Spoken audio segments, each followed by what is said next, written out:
The views and opinions expressed by tonight's guest and topic of discussion do not necessarily represent the official policy or position of Spaced Out Radio, Spaced Out Weekend, Spaced Out Radio Limited, its hosts, syndicated carriers, or anyone associated with this broadcast. Any rebroadcast, reproduction, or other use of this broadcast or podcast without the express written consent of Spaced Out Radio or Spaced Out Radio Limited is strictly prohibited. Listener discretion is advised.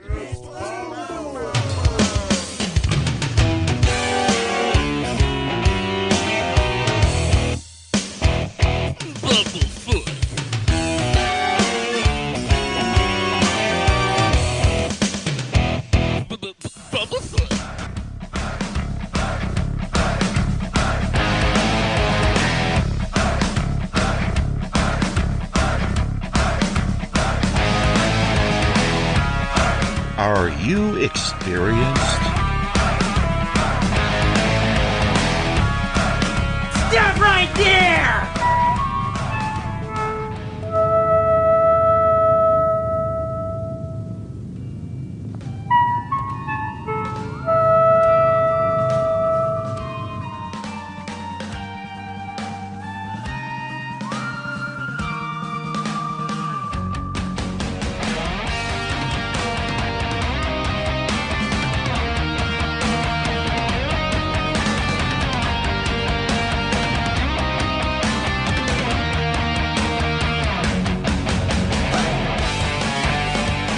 From high atop the mountains of British Columbia to you, listening around the world, this is Spaced Out Radio with host Dave Scott. They let us play with all our toys, they let us think that we're big boys, they let us make the louder noise, but we ain't rule the world. They let us think we're Superman. You can follow us on our website, spacedoutradio.com, on iTunes and TuneIn. Follow Dave on Twitter at Spaced Out Radio, on Facebook at Spaced Out Radio Show, or on our YouTube channel, Spaced Out Radio Show. I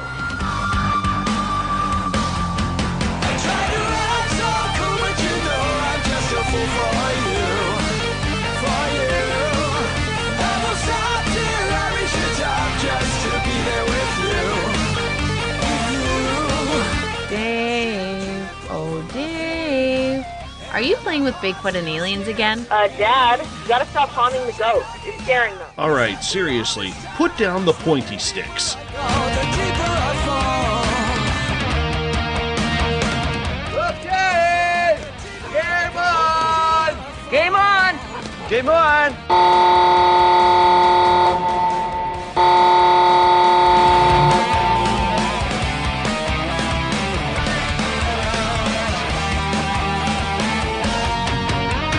The password is... All right. Buckle up, space travelers. It's time to go for a ride on Spaced Out Radio. Mr. Bumblefoot, Dave is ready for liftoff. I try to act so cool, but you know I'm just a fool for you. Seriously, Dave? Really? Aren't you a little old for a tinfoil hat? Hello, Toby. Bye-bye. Love you. Bye-bye. Please take your seat about way. Right off the edge. It's time to take off.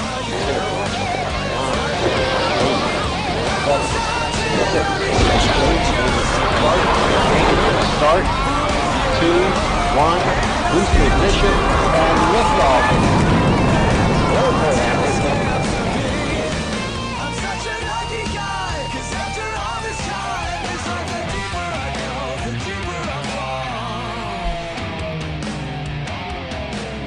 fall. The deeper I go. Good evening and welcome to Spaced Out Radio tonight. I am your host, Dave Scott. It's good to have you along for the ride on this Wednesday, September 13th, Thursday, September 14th. If you're on the East Coast or across the pond, hope you had a great day and night. So we are live right here in the Great White North on top of the mountains of central British Columbia as we are here for you 7 days a week. Let's welcome in everyone listening in on our terrestrial stations. WQEE 99 Rock the Key down in Noonan, Georgia, home of The Walking Dead.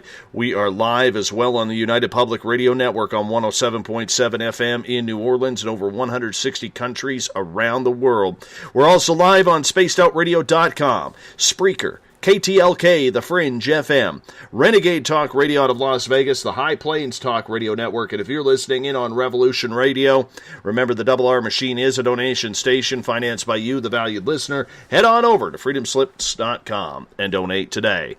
Like our music, get your horns up for the Mr. Ron Bumblefoot THAL, formerly of Guns N' Roses, currently of Art of Anarchy. Bumblefoot is the official sound of Spaced Out Radio. Now, if you're a social media junkie like I am, follow us on Twitter at Spaced Out Radio. Give our Facebook page a like, Spaced Out Radio Show. On Instagram, you can follow me at Dave Scott, SOR. Subscribe to our YouTube channel, Spaced Out Radio Show. Listen to us on iHeartRadio in the United States. Tune us in on TuneIn. Download and subscribe to our channel on iTunes. We're also on TalkStream Live. And, of course, our website is spacedoutradio.com. Now, if you want to take part in this show, you got to do me a favor. You got to sign into one of our chat rooms, either on Revolution Radio, Spreaker, the UPRN chat room, or on Facebook. Join up with the SOR Space Travelers Club. Or if you're on Twitter, make sure you go to hashtag Spaced Out Radio. I will get your questions and comments in there as well. Now, if you head to our website for just $5 a month, you can become an SOR Space Traveler, and you can shop at our Spaced Out Radio store. Pick yourself up a t-shirt.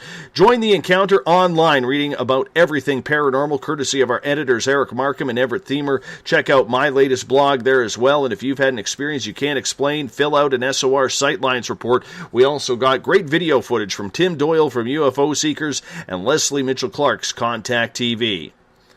The investigation into the umbrella term, paranormal, can definitely take you down some windy roads that seemingly lead to nowhere. And for our guest tonight, it's these multiple doors opening at the same time that after decades of investigation have him scratching his head as to what's going on. And why now? Shane Sirois has been helping families and individuals for over 30 years. He's one of the top paranormal cleansers at getting rid of nasty parasitic hauntings. He gets called into investigations when the investigators or clergy fall short in providing the relief that is necessary. Shane doesn't stop there. He is currently involved in several areas that include UFO sightings, ET contacts, Sasquatch, shadow people. You can find more about Shane at his website, trueghost.com. Shane Sirois, welcome to Spaced Out Radio for the first time. How are you? Good. Thanks for having me. Not a problem, man. Now, I am going to preface this. I'm tired tonight, man. I was literally, when we had our forest fires here a couple months ago where we were evacuated, we haven't even been able to go out in the forest and get wood for the winter, because up here everyone still has a wood-burning stove or fireplace or whatever they are using. So we're really behind, and so today I spent, 3.5 hours out in the bush cutting up wood and stacking wood and everything. I am just beat the hell out of myself today, man. So I'm going to give you my best. I'm going to try my hardest. But if I'm slurring words, it's not because I've been drinking. It's because I am tired, man. I am tired today. So I do apologize for that, but you know what? The show must go on, and we got some really great topics. So what got you into the paranormal? What led you down this road? Well, it's been a lifelong thing. As a young child, very young age, we lived in a home in Massachusetts that where we would see an apparition walking through the house, and he was actually kind of antagonistic. He was an angry type of entity that would really kind of pick on me mostly. My mother's seen him a couple times, and so after that, I was always interested in the paranormal, and never really afraid of it. And then when I was 10 years old, I got really sick, and no one really knew why, and I just declined, and the doctors never really understood what actually happened. But I got to the point where I was so sick that things, all kinds of paranormal things started happening around me. If I was hot, the window would open on its own. If I was cold, the window would close, and all this other stuff. And then the night I was actually hospitalized, and what the treatment that I got that kind of saved me was I had a visitation. It was I noticed I went from being achy and in pain just because when you're not eating, because I couldn't eat, I couldn't hold anything down, couldn't hold down fluids. Your body starts to eat itself, and I was just achy and uncomfortable. And then one night, just calm came about me, and all that went away. And then I noticed somebody sitting at the foot of my bed, and he said, "Don't worry, this is all happening for a reason. You need to be brought here so you can help people." And then when I actually was hospitalized, there was a lady I was watching, because I had lived in Texas for a little while, and while I was down there, I became a Dallas Cowboy fan. So we weren't back from Texas very long, and maybe a couple years, 2-3 years, and I was watching Monday Night Football, and I was watching the Cowboys on TV, and so it's kind of late. This nurse walks in, and she sits down next to my bed, and she starts stroking my hair and said, I miss doing this with my boy and all this other stuff. And she says, "Don't worry, you're going to get better now," and this and that. And so I ended up falling asleep. She was so comforting, I fell asleep. I woke up because they used to do nightly checks on me, put the flashlight in my face, make sure I can wake up and all that. And so I asked the nurse, I said, where'd the other nurse go? And I called her by the name she gave me, and she goes, "There's nobody here that works here that's named by that." And she goes, "And actually," she goes, "we're short staffed. I've been covering this unit by myself all night." And it was funny because this other lady that was in there comforting me, she was dressed like a nurse, but just differently than everyone else. So after these experiences as a kid, it's kind of like I always had like this thirsty mechanical aptitude. I have to understand how everything works. Even as a young kid, I could get a radio for Christmas, and back then it was cassette players or whatever, and most kids would go and grab a cassette and put it in there and play it, right? Not me. I went upstairs, took it apart. I wanted to figure out how it worked, and that's just kind of how I always been. So experiencing this stuff with the paranormal, I need to understand the inner workings, the mechanics, as I matured and got older. And I started actually doing experiments as a young teenager with Ouija boards and my friends and stuff. And I started to notice a trend with Ouija boards. The ones that seem to have negative activity happen with them, with the use of the Ouija board, were kids that came from maybe a dysfunctional family, or were going through something themselves, or who were a little bit, wild or negative in a way, or had struggles of their own. Those are the ones that seem to get in trouble with the Ouija board. So I started to realize that these entities are parasitic, and they kind of feed off a certain emotional energies and frequencies and stuff. And I knew that as a teenager, and so I carried that going forward. And so that's how I kind of got into it, was just experiencing stuff on my own and just needing to know, not saying know it all, but wanting to know how everything works. Everything has, components. Everything has an equation. Everything has a, mechanical makeup. And I just, in order to, do the work that I'm doing now, which is I'm very fortunate. I get some of the worst cases. I get the worst of the worst. So I wouldn't be doing my job properly if I didn't understand every single aspect of the paranormal in detail, like very thoroughly. So, I mean, because when people call you in because they're going through something in their home, you don't, I don't want to. What a lot of investigators do. I'm not going to attack anybody or nothing like that, or be negative myself. But a lot of times they go in there, and if there's something bad going on, it's aggressive. People are being attacked. People are being tormented. So automatically they say demon, demon, demon, demon. But yet I've seen so many cases where this seemed to be the case. There seemed to be negativity in the house, but it was something totally explainable that wasn't. There was no entity. There was no demon. There was no nothing. It was at one point there was backwiring backfeeding through a ground rod into somebody's home that was charging their house up with a super high electromagnetic field that was making people aggressive in the house. And it does that. The super high electromagnetic fields will make you become, paranoid for one, but also angry and violent, and so I've seen this so many times. And so I want to know everything. So you got to know a little bit about psychology, the paranormal, plumbing, electrical. You got to know so many different things, and so I focus on trying to be a know-it-all, I guess. So. Did you ever think that this would be your manifest destiny in life? Yeah. From the time I was 10 and I had those experiences, I knew this was going to be like my main focus, and it always has been. And I also, it's not even just understanding the paranormal. I've always had a real need to be working with people and helping people in some form, some capacity, even if it wasn't paranormal, if it was just something else.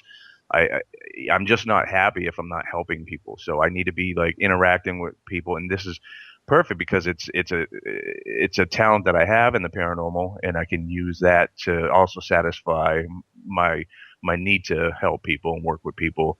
And I tell you what, it's my main focus. I own a remodeling business, but that comes second to my paranormal work. And the reason why I own the remodeling business is so I can be flexible and make sure that the paranormal comes first, and I don't have to answer to an employer. When you decided to get into this, there's a lot of people out there who they want to stick with the paranormal. That's all they want to investigate. Whether it's ETs, UFOs, Sasquatch, whatever else may be out there, they try not to connect the two.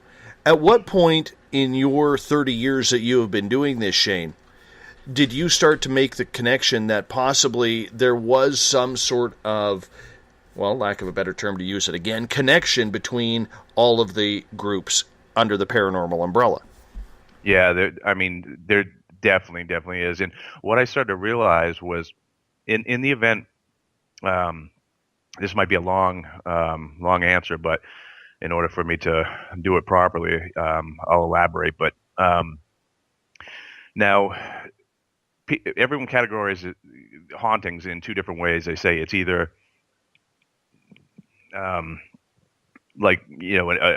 they call like a demon or whatever, or that type of haunting, or they say it's a residual haunting. I don't like the term residual haunting.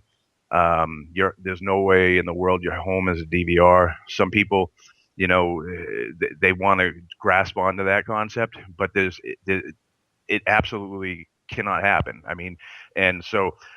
But I do believe that there are events that play back, because I've seen it. Dramatic, traumatic events that seem to reenact themselves. Or you see, like Gettysburg. I've seen film where you can actually see what looks like soldiers in the trees or in the field, and you can see these things happen. But strong emotions, and we're going to get into frequencies. I'll probably say that word a lot, but emotional frequencies have everything to do with everything. It's how I fix homes. It's how I do everything. So even in the case of what people call residual haunting, I call it a bleed over between parallels from one place in time into our current existence, and into where we're at right now currently, because emotions cross over. Love crosses over. That's the strongest one, but also other dramatic events will cross over and allow us to see segments, and it's done through explained through quantum physics rather than just saying, oh, the wood in my house recorded events. That can't happen. But then there's also what I started to notice with the other hauntings, the negative ones. Here's where I started to see kind of a connection between, ETs or UFOs and these ghosts, because so many times abductees they have the same type of wounds as do somebody that's supposedly being attacked by something negative, like a parasitic, what I call a parasitic entity, other people call poltergeist or demons or whatever. Same type of wounds, same type of activity. But what after dealing with so many, I mean, I've helped thousands of people with parasitic hauntings, and well, not all of them were actually parasitic hauntings. A lot of them were, and over the years, and these things, they've never. I know people that they've actually attacked, and they said I felt bone structure. I felt it was like a living creature was touching me. It wasn't like just energy or whatever. And these things, because I understand how they operate, they tend to run away from me. But every once in a while, they'll run up behind me and nudge me, and it feels just like if you could feel it's like a solid mass. It's bone structure and everything. And I started to realize that these things are. I'm almost certain that they're actually life forms. They're living life forms, as opposed to spooky demons or angry people that die that are mad at their life and they want to pick on people. Because I've seen homes, these houses that people claim to be really, really haunted, and they got something attacking them, right? So I go in there and but then other people will move in. Well, actually, I've seen. All right, let me do the reverse, because this is what happened one time. This family home can have certain elements present to make it conducive to host a haunt, and like one of those elements, very common element, is running water, like rivers and streams, really aid the process big time. And so there was this one house where they had this they had activity in the house, but it was never aggressive or mean at all. It was more helpful. Like if they walk into a room, the light would turn on. I mean, one time they had the kid their child climbed a tree outside, fell out of the tree, broke his leg.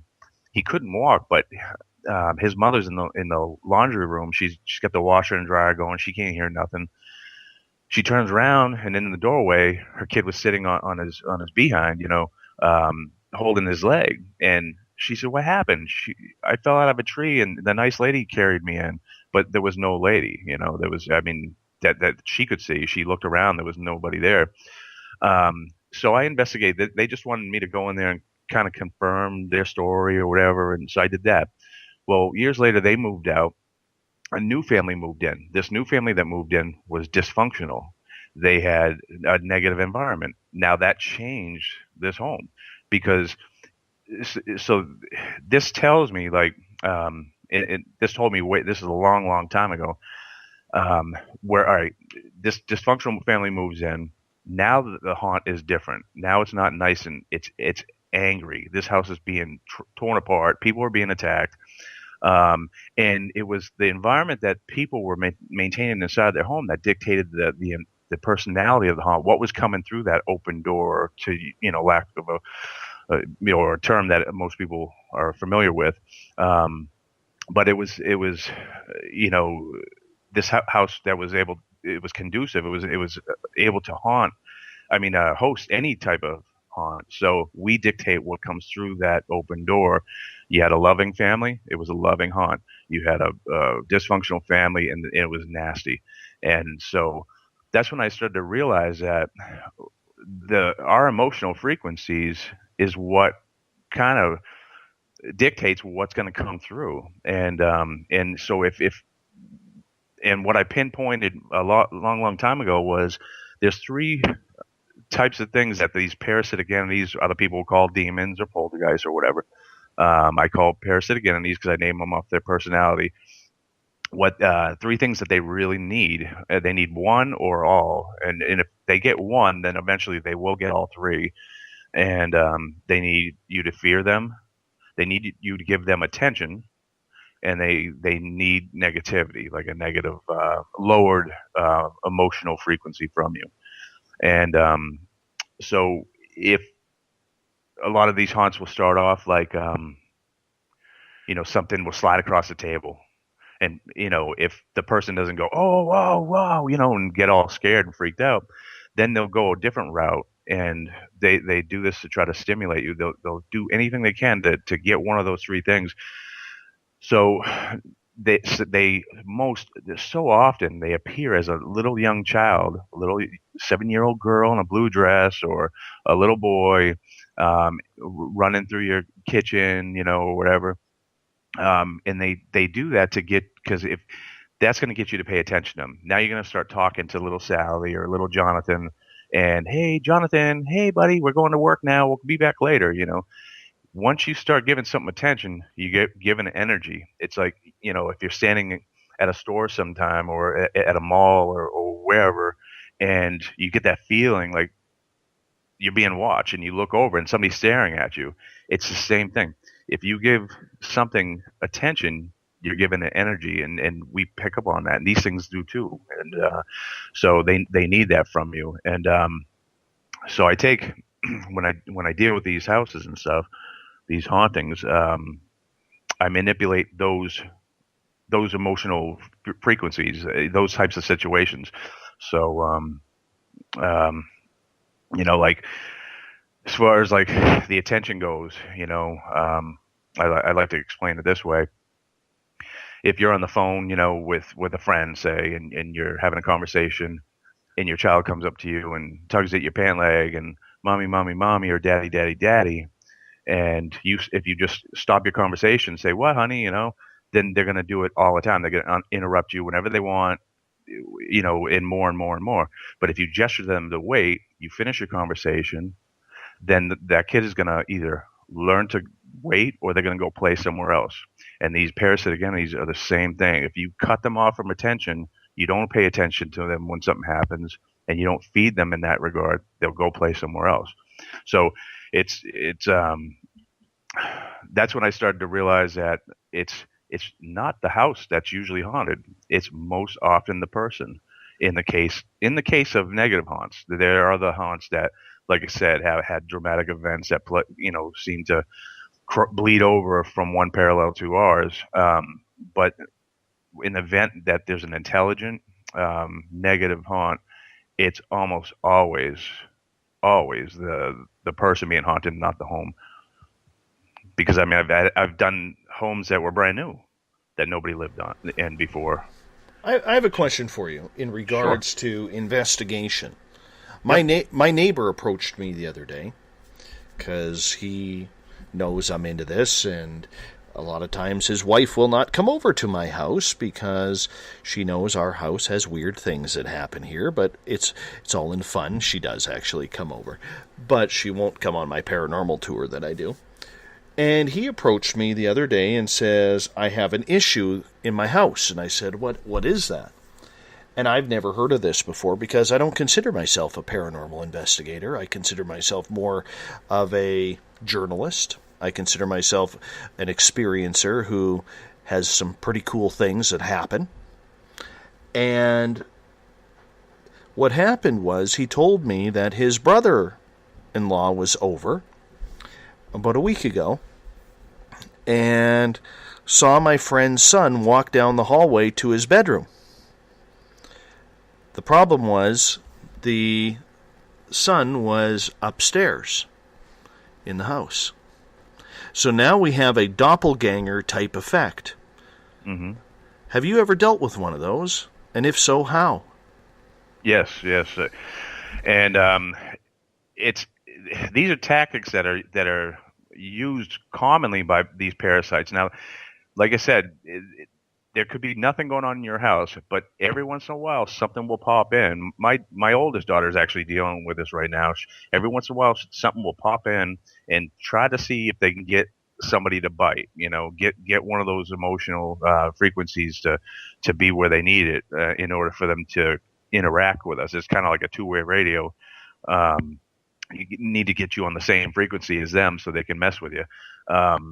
But now we've seen the doppelgangers. I've seen cases where people actually seen ghosts of themselves, and then also my friend. This is a great story. My friend Paulino, which I'm sure you're familiar with, Paul.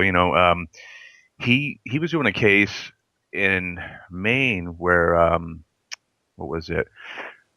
So they're driving this girl, and she wait. She goes, stop at this house, and it's I think in York Beach, Maine.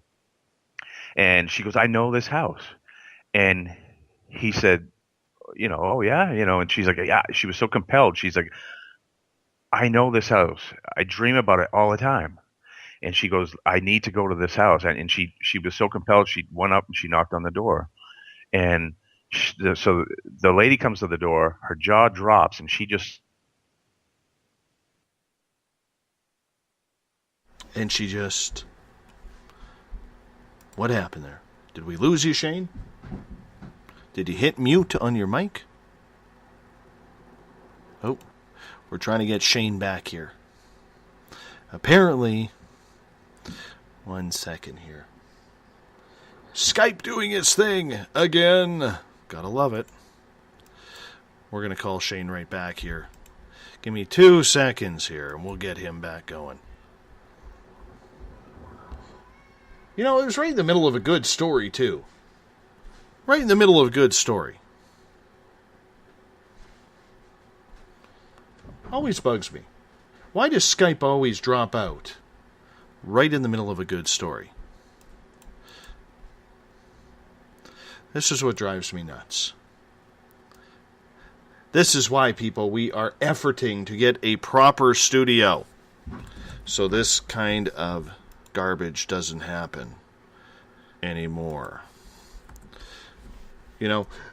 I know the guys on Twitter, especially Mr. Skeptic, probably have their tinfoil hats on right now thinking it's the government because they're a little conspiracy theorist that way. Or it could be Carl. Shane, are you there? Yes. There you are. What we're doing is we have a bunch of conspiracy theorists at hashtag Spaced Out Radio, especially Mr. Skeptic. We know he put his tinfoil hat on because every time Skype decides to act up like that, he thinks it's a government conspiracy. So, anyways, you were right in the middle of a story. She's like, wait, we got to go to that house. Fill us in. Okay. All right, so she went up to the door. I don't know if you heard this part, but the lady comes, and she, the lady of the house comes, and her jaw drops, and she backs up, and then the husband comes and says, can I help you? And she says, yeah. She's like, I dream of this house. And she goes, I was so compelled, I had to knock. And she goes, everything's the same. And she goes, I know this house. And the guy says, you should know this house. You haunt us. So they actually have seen her walking around their house. She's dreaming of this house, yet she's also haunting it at the same time. So how does that happen?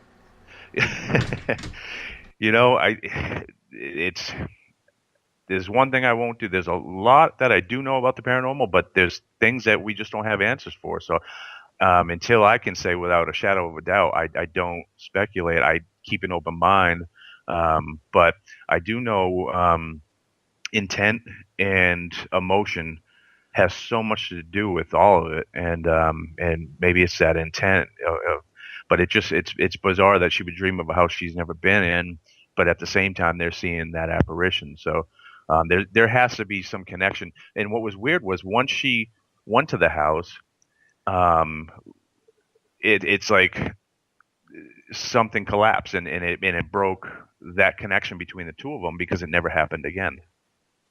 So it was kind of a bizarre thing. So there's just some things that happen that we just don't have answers for. But it's the opportunities that I get to go into different types of situations that are similar, and I'm able to connect dots because I put this process of it to identify trends in place a long time ago, and I started making sense of everything. Like, well, in this type of haunt, these things are present, or these things are happening, and so if you do that, and any good investigator should do that anyways. They should have a process to identify trends within various haunts, because if you don't do that, then you're not only cheating yourself, you're also cheating your client, because you need to be as thoroughly,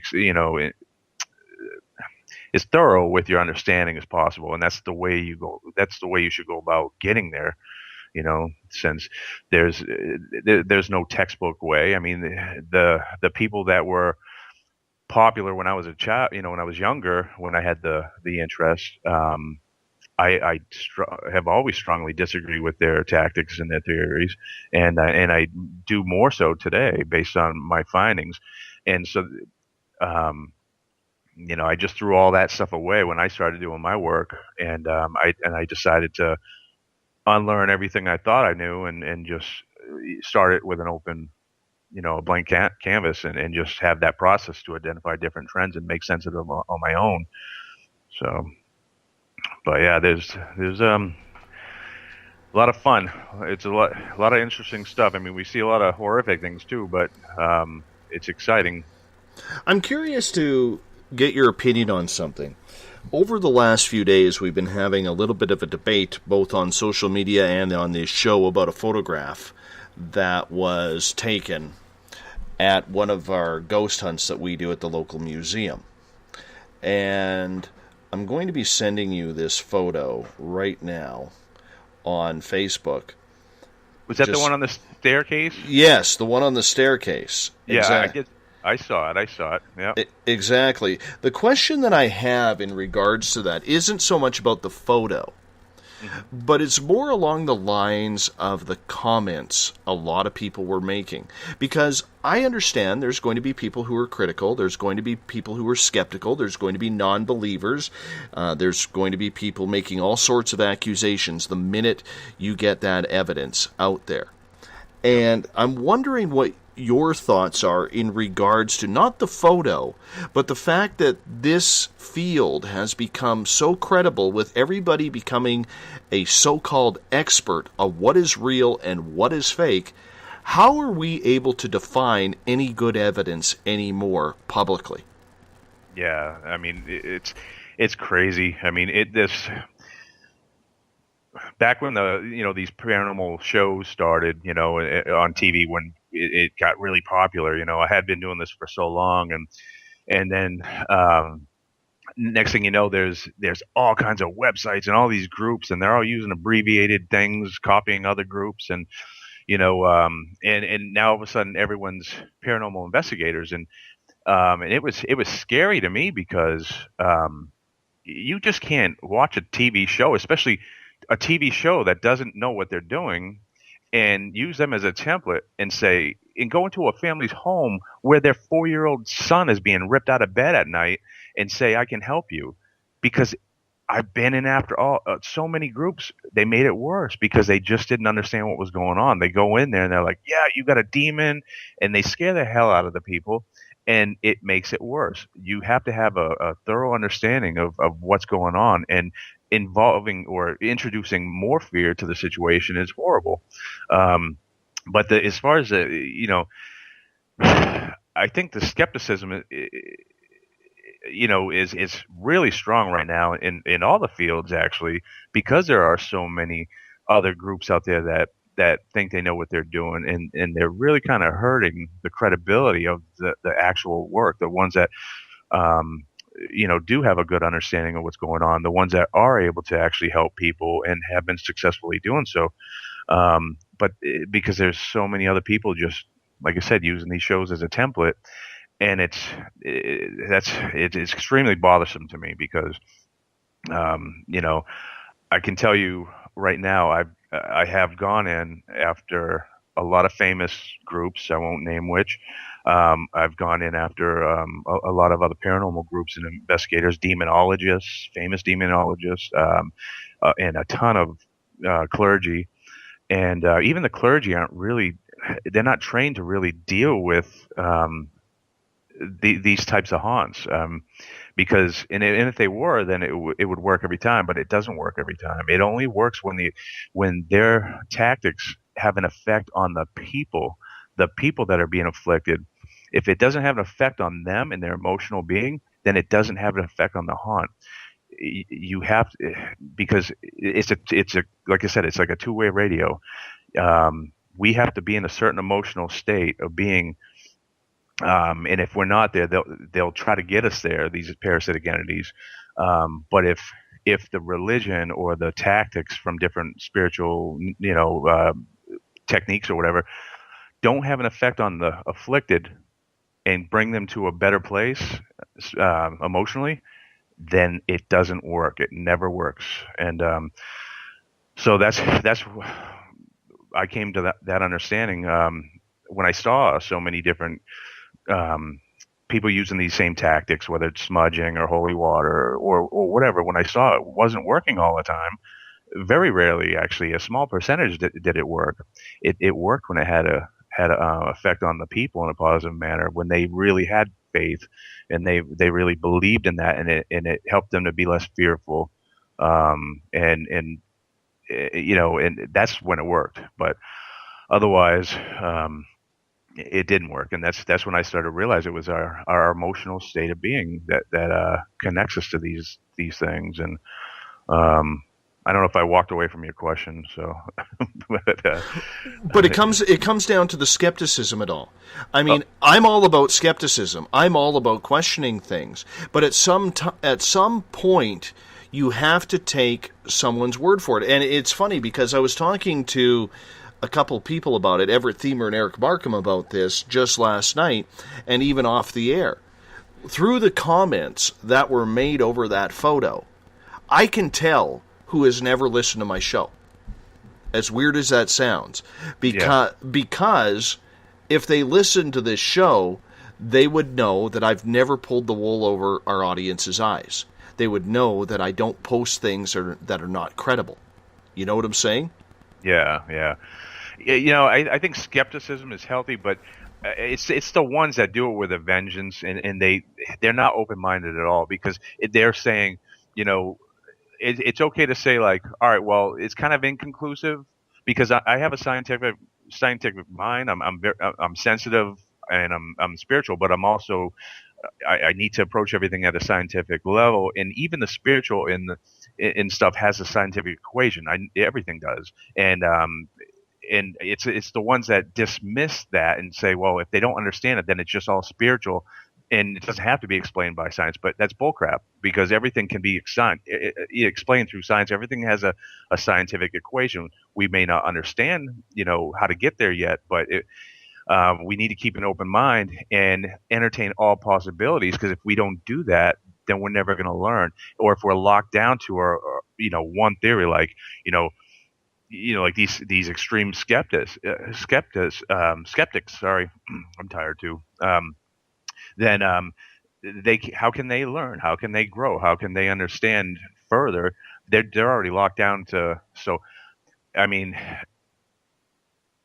I'm totally open-minded to everything until I can disprove something without a shadow of a doubt, or until I can prove it without a shadow of a doubt. I stay open-minded to everything, any possibility. And if I'm not that way, I stop learning. And so don't those people. So, but it's the ones that just have to come out and attack, and say if you post a picture and the people are making negative comments, if that's what we were doing.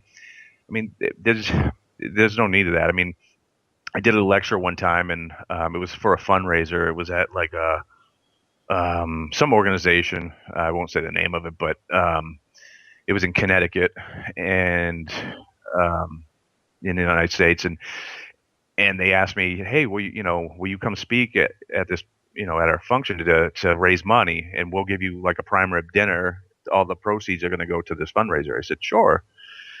So I went down there, and I was the only speaker, and it was a packed. I did not expect how many people were in this place. It was, I thought it was just a small club or whatever, but there was like, I don't know, 300 to 400 people, which was surprising to me, because they made it seem like it was like going to be like 20 people there, and the lady that she goes, we have one main guy that's part of this organization, and she says he's wicked skeptic of all this stuff. He's like, she goes, he's kind of annoying about it, and he's gonna be right on you. She goes, trust him. He's going to raise his hand and probably say, try to like, get you off your game and throw you off and stuff. And I said, no, that's fine. I deal with people like that all the time, and I'm pretty thorough with my understanding, so we can have that conversation in a calm manner, And sure enough, as soon as we got going and they called me to the stage, I knew exactly who she was talking about. He was sitting front and center, arms crossed, and he had a smug look on his face. And the more I got, talking about this stuff, more and more and more I got talking about it, he started to his eyes started to change, and he started nodding his head. And so when I was done with this, he was the first one to rush the stage and said, shook my hand. He's like, you know what? I thought I had everything figured out. He goes, but you got me thinking my whole life over, So I got his gears for him. So, but my thing is, if people keep their mind open, to things, then instead of being so locked down to or willing to attack, then we might learn, from other people, and we might learn from ourselves. But if it's like anything in life, we have to be that way. But I did, on another note, I did see your photo, and I thought it was pretty good. I mean, if there wasn't an actual person standing on the stairs, that photo was pretty good. I mean, I enjoyed it. I mean, I thought it was a good photo. I thought it was a pretty good photo, too. I saw the original about 15 minutes after it was taken, and the lady was just shaking. And she had a big smile on my face, and she's like, "What is that? What is that?" And I'm like, I don't know. And I know when I saw it, I had the heebie-jeebies. When it comes to belief, though, in regards to this topic that we're on, do you feel that there is a lot more evidence out there that people have captured, but because they don't want to put up with the criticism or the critiquing or the people out there who are trying to be debunkers, trying to say it's fake or whatever the excuse may be, do you think that evidence is out there, that smoking gun evidence to prove whether it's aliens, gnomes? Yes, I went there, gnomes, people. They know I hate gnomes, and it accidentally slipped out. That's how tired I am. Ghosts. I meant to say ghosts, and it came out as gnomes. So now what's gonna happen now is I'm gonna be absolutely blitzed on Twitter and on Facebook with gnome pictures, So the whole point that I'm saying is, do you think that smoking gun piece of evidence is out there? Yeah, I definitely do. But nobody's releasing it because of the hell and the torture that they are going to go through. Yeah, right. I know. Well, we know the government must have a major amount of photos or evidence in their possession, but as far as just civilians or whatever, I know for a fact because I had I'm dealing with one major ongoing case in Connecticut. Me and Paul and Benino, and also one in Pennsylvania, and we're kind of all over the place. But there's one in Connecticut that's affecting a whole area, several towns and stuff. And there was a photo that was taken in the kitchen, and there's clearly like an alien being standing in the kitchen. But the people that own the home and sent the photo send it to a client that we were dealing with, because they knew that we had been at their house for a long period of time and investigating, and said, send it to the one you trust the most, and we want your opinion on this, but don't send it to anyone else, because they were embarrassed. They're a professional type. They got no kids. They're workaholics. I guess, I don't know what type of jobs, but it really, I don't know, if they're lawyers or doctors or something, but high professions. And they were embarrassed about sending the photo out, exactly like you're saying. They did not want anyone to know that this photo belonged to them and it came from their house, because they didn't want anyone to label them. It's a mind-blowing photo. I have shown it on shows, and that was a mistake, because I thought we had the clearance to do so, but I was wrong, and I was asked to not show it anymore. But these people, they're absolutely, like you said, just embarrassed, and it's an amazing photo, and it's real. It wasn't photoshopped or anything like that. and there's clearly an alien-looking type being standing in their kitchen. And so I believe there's a lot more photos out there, and people aren't sharing for the same exact reason that you said. I absolutely believe that. So how do we get that information out there then? If that smoking gun photo is there, and I saw that reptilian-looking thing on your website, that's just eerie. It looks like it's doing the dishes or cooking a grilled cheese sandwich or something along those lines. How do we get that evidence out there and get people to trust that they are not going to be ridiculed when this field is filled with skeptics, non-believers, disinformationalists who are just wanting to crack on people? They feel it's their destiny to just crack on absolutely everyone who may have something. And I'll give you an example. When I put that picture out, and I said this last night, so this will be a little bit repetitive for our audience. I have a 6-second video of my daughter where she captured a fairy in her bedroom.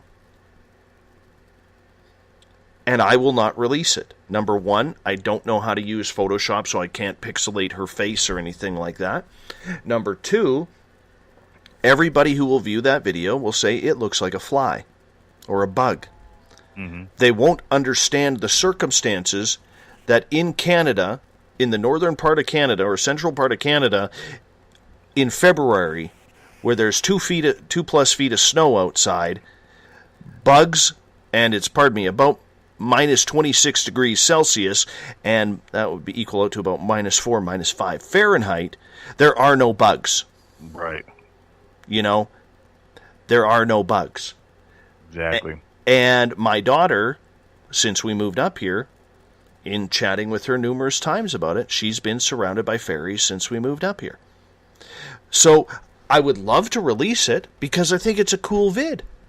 I can't, though, because I will not allow my daughter's picture to be strewn, all over the internet as a hoax video of a fly. Yep. So how do we deal with that? Yeah, I think the more talking that we do, the problem is you got people that are talking about this stuff that know what they're talking about, and then you got so many people that are talking about this stuff that don't know what they're talking about, and it's those people that are kind of hurting things, and because of the current population, the popularity, of this, and I expected it to die off sooner than it did, but it's still quite popular, the paranormal. But I think we need to get more of the good people talking, and we need to get the good people talking to where the general audience will hear them. So the more shows we can do like this with you and elsewhere, the better. And that's a big part of the reason why I do this, because I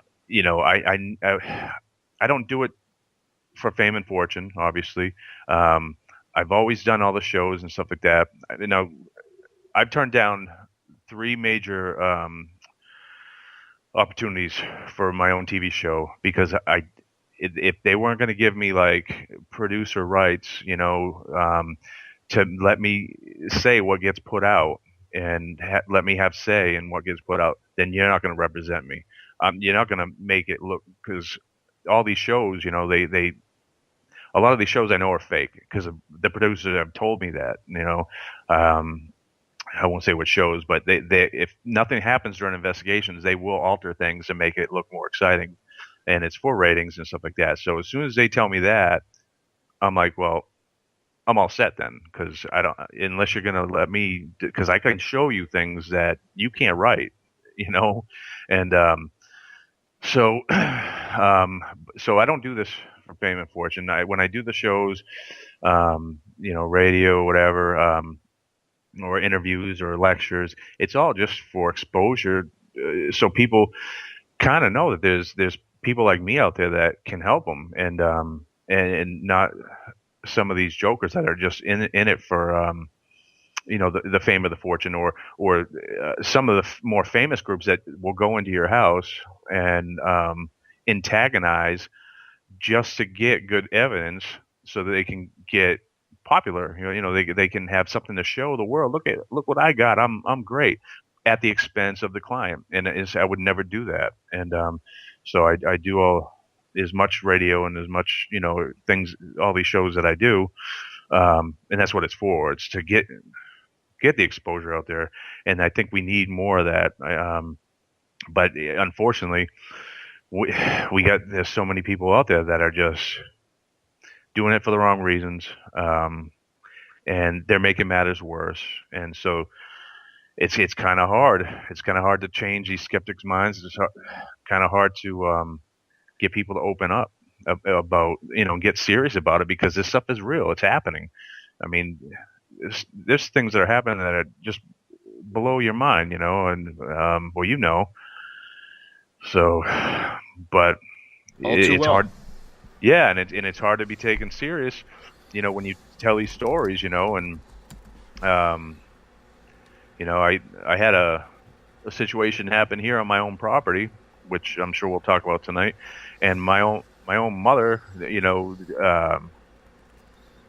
she thought I was telling a story, but I absolutely don't do that. I've been doing this way too long to exaggerate or to, make stuff up. I've seen the craziest things happen. I don't need to make it up. I mean, it's happening. And on that note, my friend, I'm going to step out for our first break of the night. Our guest tonight, Shane Sirois. We're talking everything paranormal, his website, trueghost.com. Shane's going the distance tonight. We're going to get into some of his own experiences and how the paranormal comes full front with aliens, UFOs, and what leads there. We'll be back with more SOR right after this. 365 days a year, we're in the field, investigating UFO sightings, talking to alien abductees, and visiting secret military locations like Area 51. We're UFO Seekers, official partner of Spaced Out Radio. Follow our daily search for the truth at ufoseekers.com or like us on social media. Catch us on Spaced Out Radio every third Monday of the month as we discuss Area 51, UFOs, and more. And also, don't forget to subscribe to us on YouTube.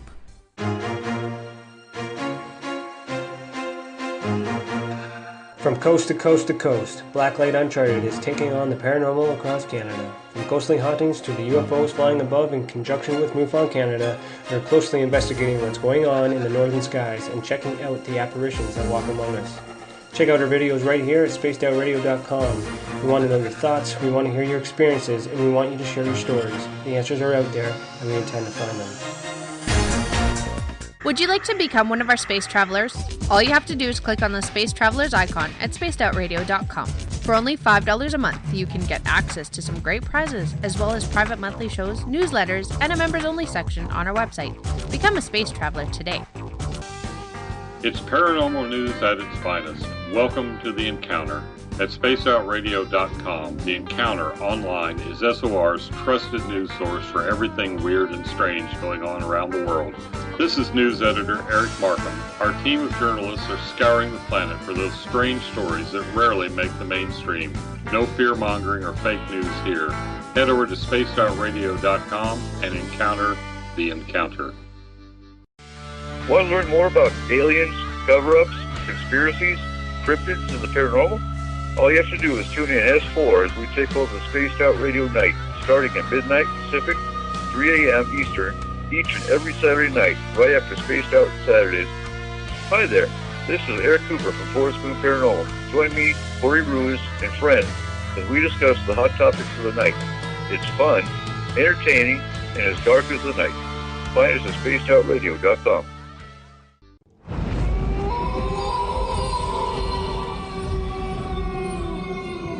Hey, this is Canadian Paranormal Investigator Mike Moore. The third Wednesday of every month, I'll be teaming up with Dave Scott to bring you Ghosts of the Great White North. Each month, we will bring on guests from across Canada to discuss their ghostly encounters. Canada is a paranormal hotbed with stories you've never heard, so we're going to bring them to you. So get comfy on your Chesterfield, grab a donut, and join us, eh?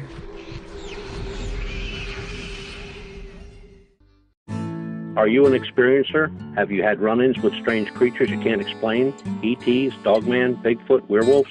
They're enough to scare the daylights out of anyone. Hi there, I'm Butch Witkowski from your 4-Cop. And on the last Monday of every month, you can listen to me and the host, Dave Scott, talk about the weird and the strange being reported on Spaced Out Radio. I'm going to bring my investigations and sources, you bring your experiences, and we'll figure out the rest together. Strange Days on Spaced Out Radio. Come tune us in at spacedoutradio.com. Want a place to share your experiences without feeling judged? We have the place for you. If you've experienced sightings or contact with ETs, ghosts, cryptids, or UFOs, and you'd like someone to confidentially look into the matter, just fill out an SOR Sightlines report. Our goal is to help you get the answers you need to the experiences you've had with our professional team of researchers. Your information stays 100% confidential. The SOR Sightlines report. Fill out your experience today only at spacedoutradio.com.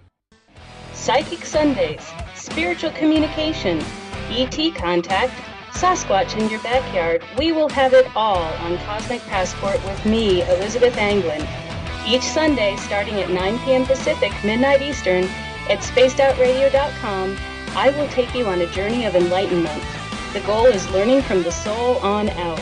We'd love it if you joined our experience, Cosmic Passport, heard Sundays at spacedoutradio.com. Are you interested in advertising on Spaced Out Radio? Head to our website at spacedoutradio.com and click on our advertising tab. There, you will find an assortment of ways you can get your product out there with us, from radio commercials to banners and social media. Have a product you like our hosts to endorse? We can do that too. Visit spacedoutradio.com for more details. From British Columbia to Northern California, Pacific North Weird has Cascadia covered. Check out our feature videos at spacedoutradio.com, where I, Vincent Zunza, and my super sleuth partner Alexandra Sullivan track down the weird and strange stories from around the Pacific Northwest, from Bigfoot to Mel's Hole and everything in between. This is what makes life exciting. So why report the normal when we can report the Pacific North Weird right here at spacedoutradio.com. Don't have time to listen to Spaced Out Radio live? Wherever you are, the car, the office, the shower, or even if you're traveling, we're right here for you. Each Spaced Out Radio show can be found on iTunes, TuneIn, and on our YouTube channel, Spaced Out Radio Show. It's the perfect way for you to catch up on our shows. For more information, just head over to our website, spacedoutradio.com, and tune in to us today.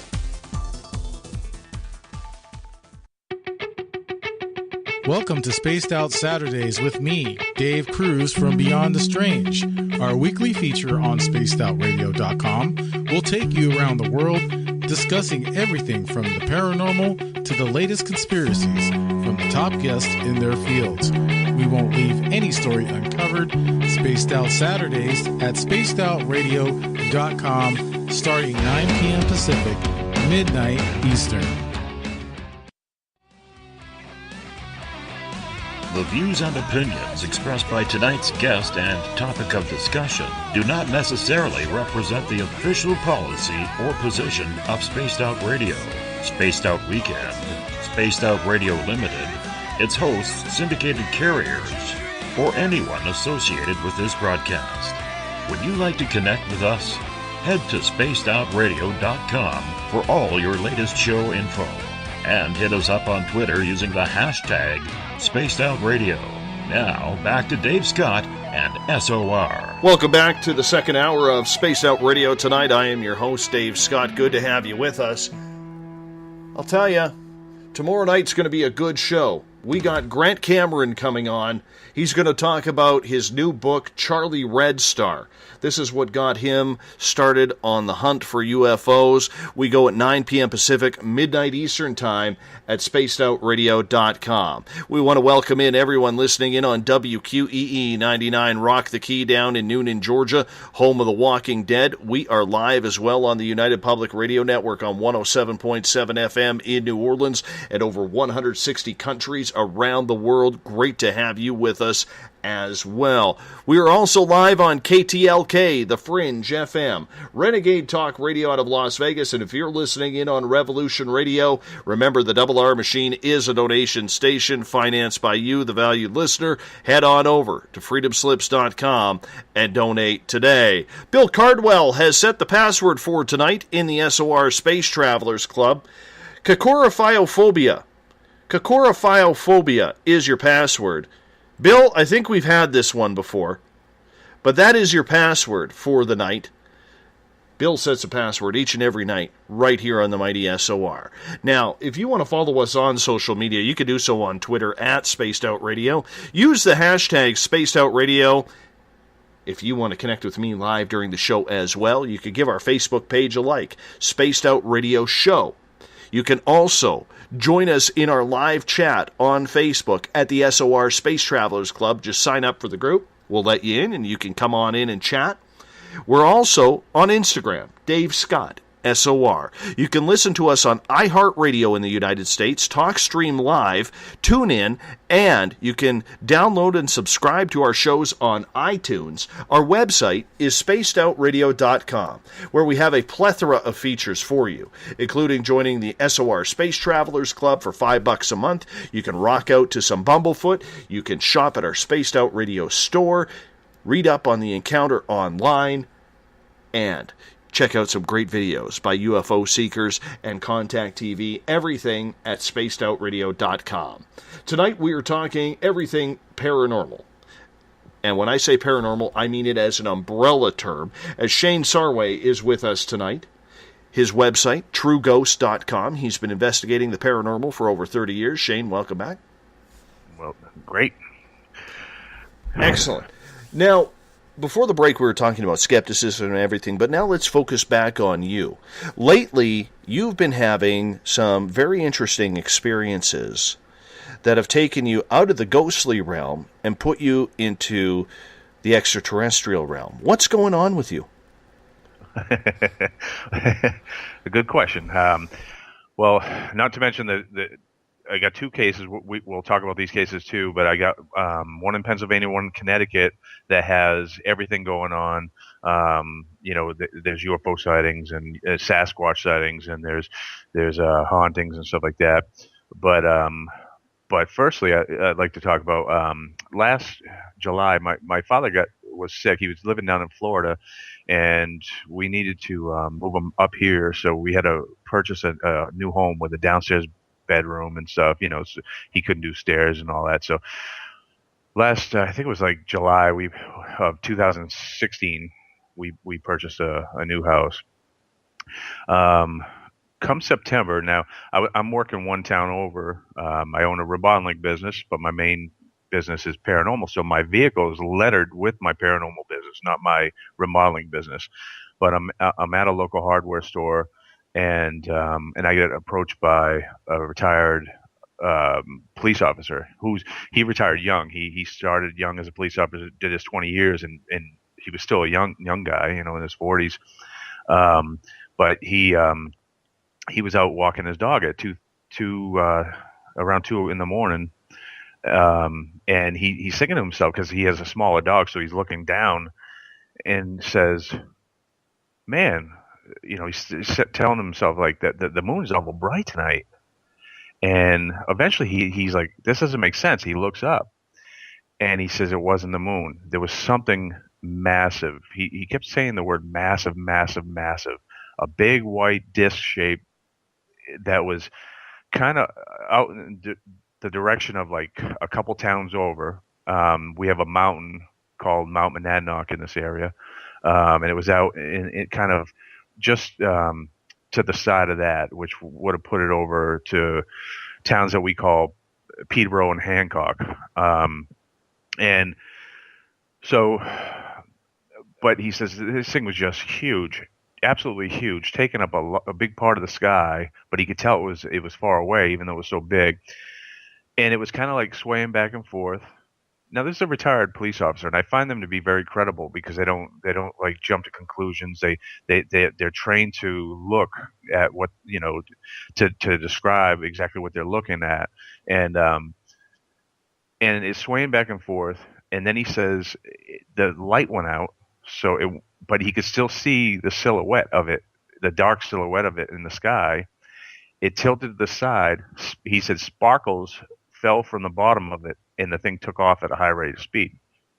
Now, 2 days later, there were black military helicopters flying around that area where I was working. They flew over towards that area.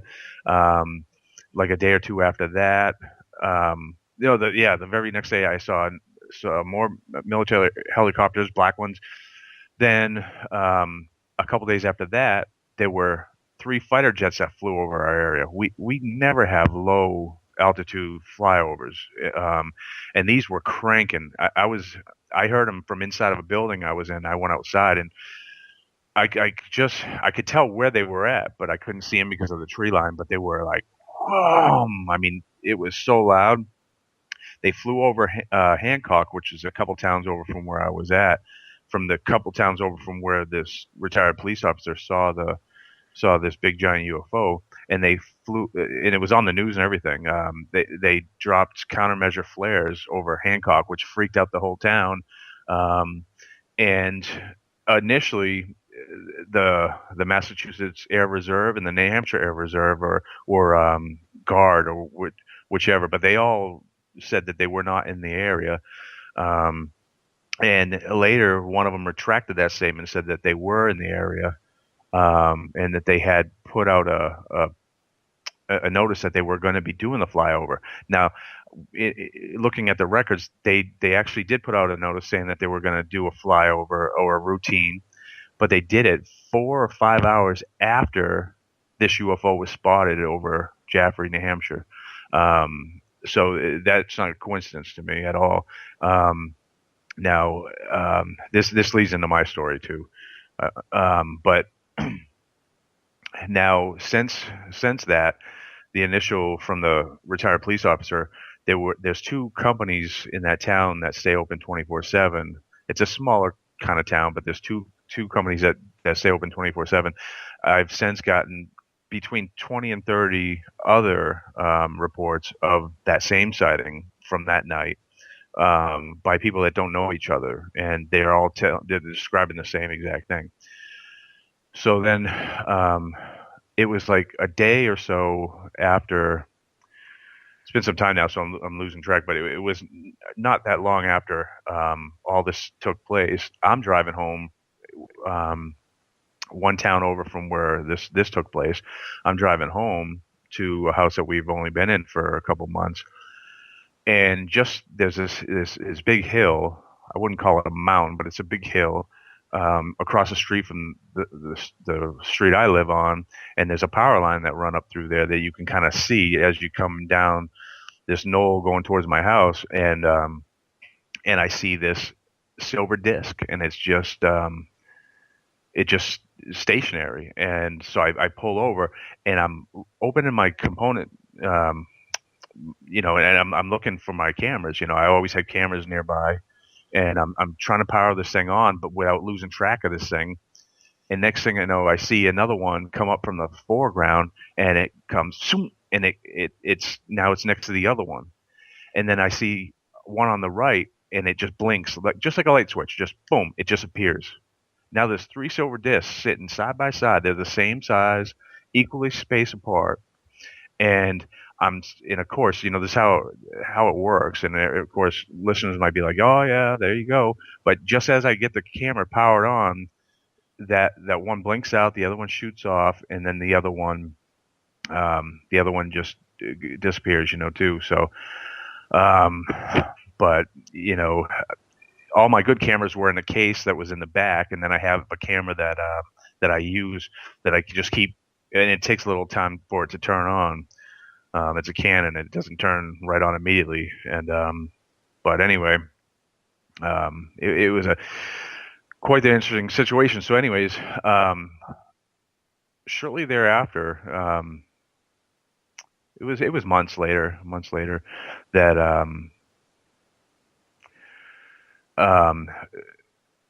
I wake up in the middle of the night. This is like this spring, I think it was. I wake up in the middle of the night. It was like 2:36 or 2:38 in the morning, and we have a master bathroom off our master bedroom. And I get up, and I have to go pee or whatever. I don't want to wake up my wife, so I don't turn on the light. I don't turn on the fan. It is a pretty good moon out. We have a window that's in the back of the toilet, and there's no drapes or nothing. So anyways, I shut the door, and I can see fine. I'm doing my thing, and I see something. I have this backyard. I have a chicken coop over to the left, a swing set to the right, and then in the middle, it drops down a little bit where we're doing some clearing down in the woods and stuff. So there's a clearing there, and I see this face staring at me. Now, I got no lights on. If there's somebody out there, they shouldn't be able to see me at all. I've gone out there at night. I've done experiments since then, and there's no way anything should have been able to see me, but it's staring right at my face. And it looks to the left, looks to the right. It looks back up at me. And the problem I had with it was it looked human-ish. I gotta stop you right there. Was his name Carl? No, I don't know what his name was, but he was ugly.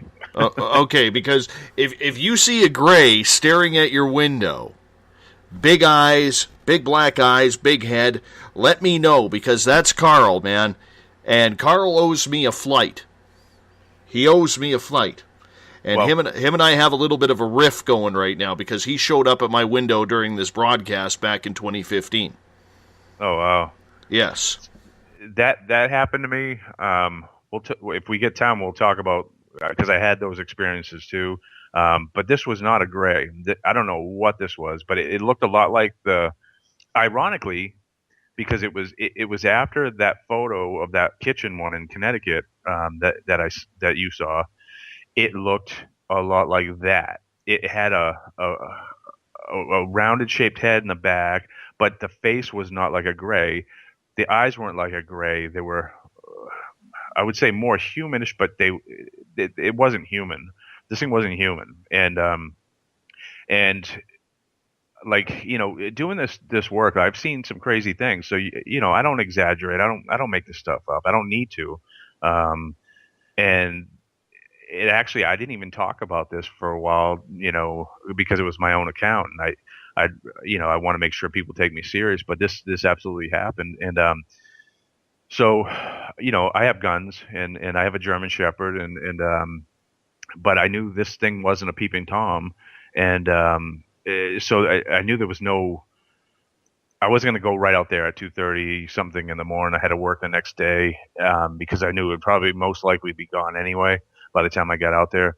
And so the very next morning, though, which was weird because sometimes our German Shepherd sleeps at the foot of our bed with us in the bed, but most of the time we like to keep him kenneled, so he's in this kennel, which is in our room with us, so he was in a kennel that night. And so there was no real reason for him to know. But the funny thing is he's never been down the embankment at all until that morning when we got up and I took him out to do his thing. He ran right down to the same exact spot. And I took pictures of him standing right there. And he was sniffing exactly where I saw this thing standing. And he wouldn't leave for 30 minutes. And my dog is very well trained. If I say heel, he'll heel almost every single time. He would not leave that spot. He was sniffing. He was dead set on it. There was something that he was tracking, and it was just right there. So what I did was I have trail cams that we use, because especially, there's a lot of cases where we have things going on outside. A lot of my cameras work on the inside, but these trail cams are great because they take batteries and I can stick them put them out. Mobile locations outside and everything. So we use those. And so I set a couple of those up out just beyond in, my backyard and my clearing, just beyond where I saw this thing. So it would get that. It would also get my house. It would get the property and everything. And the first night I set them out, I did it in the dark, and I didn't realize I set them in front of saplings and branches. So that's all I got all night was those. So the second night, I changed the location of them, and this is after me seeing this weird thing in my backyard. And one of my trail cams went off 1,019 times, and part of that was it was windy, and there was a young oak or whatever, like wicked small, like 3 foot high in front of it, and it was swaying with the wind, and it kept setting it off. But out of 1,019 photos, 6 of them had a series of lights hovering above my house, equally spaced lights in each photo, in every single photo. And there's only one thing, like, because first thing I've ever done when I started taking photos of paranormal millions of years back, and I did the same thing with film, and then when digital came out, I did the same thing with digital. Every new camera I get, I do like I do different like studies on them. I do different scenarios. I put different, like, I'll put a piece of hair in front of it. I'll put, a fishing line. I'll put, cobweb in front of it. I'll do I'll clap like pillows, dusty drapes. I'll do anything, make dust in the air, and I'll take photos, just so I can learn that camera. That each camera will take photos differently, so I want to learn my cameras. But one thing that can make photos close to what I got above my house would be like a cobweb. But I would have, out of 1,019 photos, I only got 6 of them, and the way they traveled, it was definitely hovering closer and closer to my house, and then just disappeared. So this was 2 nights after me seeing this weird thing staring at me outside. So I would have to. I can't say for sure, like I said, unless I can say for sure. I won't. I'm not gonna. But my opinion is that what I captured, there might be something to it. My neighbor recently installed surveillance systems because he had something going on in his backyard that he couldn't explain. He didn't elaborate. Since the sightings, the UFO sighting in Jaffrey, and the sightings that I had with the silver discs and stuff like that, the same side of the house that I captured these lights on that's the side of the house that my head lays at night. And since we moved, since all this stuff started happening, it sounds weird, but it sounds like every once in a while, this happened for a period. It hasn't happened for a while, but it sounds like something's climbing up the side of the house. And we sleep on the second floor, so you can actually hear it coming up closer into your head and then up onto the roof. We do have an attic, but you can hear something running across the roof. Boom, boom, boom, boom, boom, boom, boom, boom, boom, boom, boom. And now in April we went to the Bahamas, and I had my oldest daughter house sit for us. I never told her that story. So when we got back, she goes, Dad, her and her husband, she goes, we heard it sounded like something was crawling up the house behind our heads, because I let her stay in our room, and she goes, it sounded like something was crawling up the house. And then they heard stuff on the roof, and I had never told her that. And so so that's all happened, like, after all these sightings that, since that UFO sighting in Jaffrey, and then I saw the 3 disc and, just across the street from where my house is. So pretty interesting. And then usually, and this, like, a lot of times when people have close encounters around their home, they start to experience what looks like poltergeist activity. I started having that happen, and it wasn't an entity. It wasn't a ghostly nature, because I can sense those things. This felt different to me. It felt, it was a familiar feeling to me, but it was different than a ghostly type situation. And one night I had, it was just after this weird thing I saw in the backyard, this thing looking at me. I started taking my 9mm out of my lockbox and I stuck it in my boot next to my bed, and it's lodged in my boot. And if anyone listens ever held a 9mm that's fully loaded with a fully loaded clip in it, and it's in a holster with another fully loaded clip in the holster, that's a lot of weight, and it's stuffed into a boot pretty tightly. Chippewa boot, real big boot, and it's down in there. So I'm laying next to my wife, and all of a sudden I hear boom, boom, boom, boom, and she jumps up. I jump up, and it scared because it happened behind me. I was facing her in the window side. That my boot was behind me, and so she's like, "What was that?" And I had a feeling because of the noise, and there's only a certain amount of things behind me. So I reach over, and I'm reaching around, and my 9mm had, with two fully loaded clips, had pulled out of my boot that was tightly wedged in my boot, never tipped my boot over, and landed 3 feet away from my boot. So it just popped out of my boot by itself. And this is like days after seeing this weird thing in my backyard, and it wasn't no ghost, because trust me, I know how to deal with the ghosts, and they don't particularly like me. So it wasn't that. It was just part of this whole experience, So, have you ever heard them communicate? Have you heard the type sound? Yes. I heard that for the first time in my yard just over a month ago. Oh, really? Yes. And it was funny because I had, as well as I do, the more you get into this, the more you start picking up on energy. Do you know what I'm saying by that? Oh, absolutely. And not only that, and the more they're interested in you, too. Absolutely. So Carl brought his friends over, and I could feel them. And we were doing a show that night with Olaf Phillips on the Secret Space program. And about 11:30 my time, that's when I started getting the feeling that I was being watched again. And I recognized the feeling from when Carl showed up on April 20th, 2015. Long story short, I'm up on my patio talking to one of my ET guys, a guy named R. Keith Andrews, who's our resident ET expert. And he says to me, out of curiosity, are you hearing any strange noises coming from your backyard right now? And just as he said that on my phone, I hear in my backyard, and then up my driveway.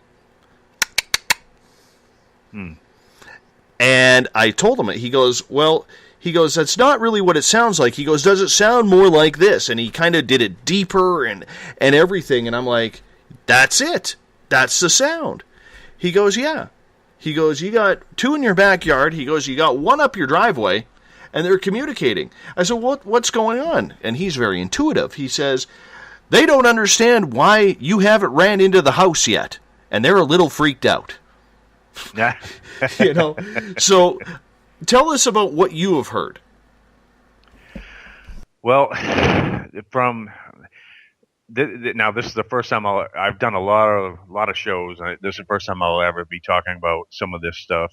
I normally talk about, people always want to talk about, my understanding of the mechanics of parasitic hauntings and stuff like that. But I have had experience with, since the age of 7, we moved to San Antonio from Fitchburg, Massachusetts, and moved to San Antonio, Texas. And while we were there, I started experiencing things at night. And these are memories, not just memories that I have now, but recollections, like I remember them happening in real time.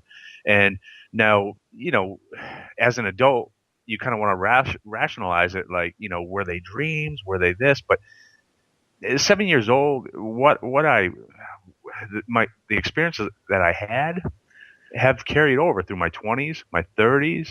Now I'm in my 40s, and I still have them. I still have these situations happening. but it started when I was around 7 in San Antonio, and but I would be laying in bed just ready to fall asleep and wake up, and I would see these two heads on either side of my bed. They were short, maybe 3.5 foot tall. But then there was always a tall one at the foot of my bed. Now, I never heard this story for, like, no one say this for a long time, that there was 2 small ones or 3 small ones and a big tall one that was kind of like the boss. And this one was he was at the far foot of the bed against the wall, and it was like he was overseeing everything. And these little ones would look over at this big one, and it was like they would make that sound, and then next thing you know, I'd see their hands going towards me, and I would black out, and I don't remember anything else like that. But this happened so many nights the same way. But one night, actually, it was a couple nights. I remember being like, I need to go to the window. Like I'd be in bed and I'd have to go over to the window. I'd go over to the window and I'd look out it, and there'd be one outside the window. And I remember feeling compelled, like, I need to go out there, and I don't know why, like, I wasn't afraid, but it was almost like I was, there was only one thought in my head, was I had to go out there. It was like a trance almost, like I had to go out there. And the ironic thing was while we were living in this house, my mother had a horrific time with me sleepwalking. Like she would find me wrapped around the toilet in the bathroom. She would see me trying to walk out of the house in the middle of the night, and she'd have to stop me. Things like that. I remember her telling me these things. But what was weird was, this tall one that would stand at the base, that seemed to be the boss, wore like a cloak. Like the other ones didn't. He looked the same. He was just taller, and he had like a cloak on with a hood. And I never talked about this publicly because I never heard anyone else talk about that publicly. But since being put in a loop with Kathleen Martin and Denise Stoner and stuff like that, I shared this story with them, and that they've interviewed like thousands of people, abductees and stuff like that, and they said, no, that we've heard this time and time again, and I've never heard anyone say that. They said, oh yeah, the one with the cloak and is taller. It's like people explain it as to being like the boss, or and that's exactly the way I felt about it. There was no reason for me to know that other than the behavior, and how they look back at this thing looking for like direction or something, it seemed.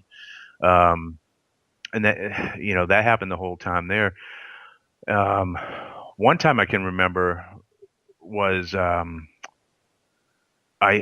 woke up, couldn't move, and this is in Texas when I was young, and there was a feeling. It was the only way I can explain it, and it happens to me, and it just happened to me like a few months ago.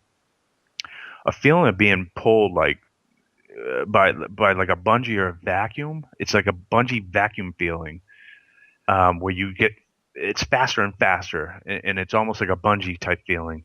I've never bungee jumped, so I can only imagine how it would feel, and that's how I can explain it. And I woke up, kind of sleep paralysis, and had that feeling, that sensation, and I black out. Next thing I know, it's like I'm floating through my living room, and this sounds strange. That's why I never talked about this publicly. So, and this could have been a dream. I'm fully aware of that, but it was so real to me, because I had everything else happening too. So it's worth mentioning that I see my mother and her boyfriend, and they are frozen on the couch. And the TV's frozen. It's like everything's on pause. And I float towards the doorway, and I black out. And now, that's another thing that Kathleen Martin and Denise Stoner said that, other abductees have described. And I've never heard of that, because I'm mostly at the point of me discussing that with them. I was mostly just dealing with ghosts and hauntings and stuff, I kind of steered away from talking about those things. So then in my 20s, actually through my teens, nothing at all. And then once I get into my late 20s, early 30s, it started happening again. And one night I was laying on my couch at night, and I was laying on my left side. My right arm was draped over the back of the couch, and I had, I was having shoulder problems, so it felt better to have my right arm draped up over the back of the couch, and I was kind of sleeping there. And I woke up and I was in full sleep paralysis. And I know the full clinical reason for, well, at least the clinical explanation for sleep paralysis, which, with atonia and everything. And, but so I always told myself when that happened to me, that's what was going on. It's okay. It's just sleep paralysis, blah, blah, blah. But every time I had it through my 20s, no matter when, as soon as I woke up with it, I always said, they're coming for me again. They're coming for me again. And in your head, and you try to downplay it afterwards, because when you're experiencing sleep paralysis, you're still in a state of where you're hallucinating, you're possibly hallucinating. So, you tell yourself that, but why is my theme always, they're coming for me? They're coming for me. It was never anything else. Can I give you my theme? Yep. Pink Floyd, The Wall. You know the song, Is There Anybody Out There? Yep. That one. You know where it's really creepy and it goes, Is there anybody out there? Yep. That's how I knew. So it's interesting you said that about having that theme of when you knew. Yeah. And I'll tell you, so this one night, in my early 30s, I got my arm, rested up on the back of the couch. I woke up full sleep paralysis, and usually the harder I fight it, the worse it gets. So I try to focus on my breathing, and I can usually get myself out of it. But I always know there's something coming. That's how I feel, and I told myself for a long time that it was just, I'm just hallucinating. It was just a product of that, state of being, and so, but this time was different. And this is when I started to change my opinion on sleep paralysis always just being a state of atonia, it's not always that way. And there's something weird about it, because I knew there was something behind me, and I knew there was something coming to get me. And I said, well, I need to turn around, but I couldn't move. I could barely move. And I said, if I could get my arm up high enough in the air and drop it behind me, the force of my arm dropping behind me will turn my body over, and I could see what's behind me. And I fought it, and I fought it, and I fought it, and I got it up. And I got, I don't have skinny arms, so there's some weight to my arms, and so my arm dropped behind me. But as it started to drop and I started to turn, I saw this mass come towards me. I felt my arm get grabbed, and it felt like I told you that bungee type vacuum pull sensation pull me. And as I feel myself getting pulled through the air in a bungee, faster and faster sensation, I black out, and I wake up hours later. Now, here's the funny thing. If I had rolled off the couch, I would have rolled off, and I would have been between my couch and my coffee table. I cleared my coffee table. I was 15 feet away. Just same thing when I was a kid. When I had these same things happen to me, I would always be placed somewhere different. I would wake up somewhere different, in a different room, in a different, but there's no way for me at the time, being 210 pounds, for me to just fly and go 15 feet across over the coffee table by myself, just by flopping my arm over. So that's when I started to say, there's something more to this, and it wasn't ghost related because I got those ghost pegged. It wasn't that. This is related to. I get the same feeling with these situations as I did as a kid when I had those memories. And they started up again once I started seeing things in this, on this property. Once we got here, I don't know what was special once we moved here. But my wife and I, my second marriage, and we've been together for like 8 years now, and we haven't, there's been no issue since I've been with her until we bought this house. And the only different thing is this house is, it's near power lines, just like the other house was that I had things going on at, where I was pulled through the air. I told you about in my 30s. But I know it's not an effect on that it's having on me, because there's other evidence to say otherwise, So, but it's quite interesting.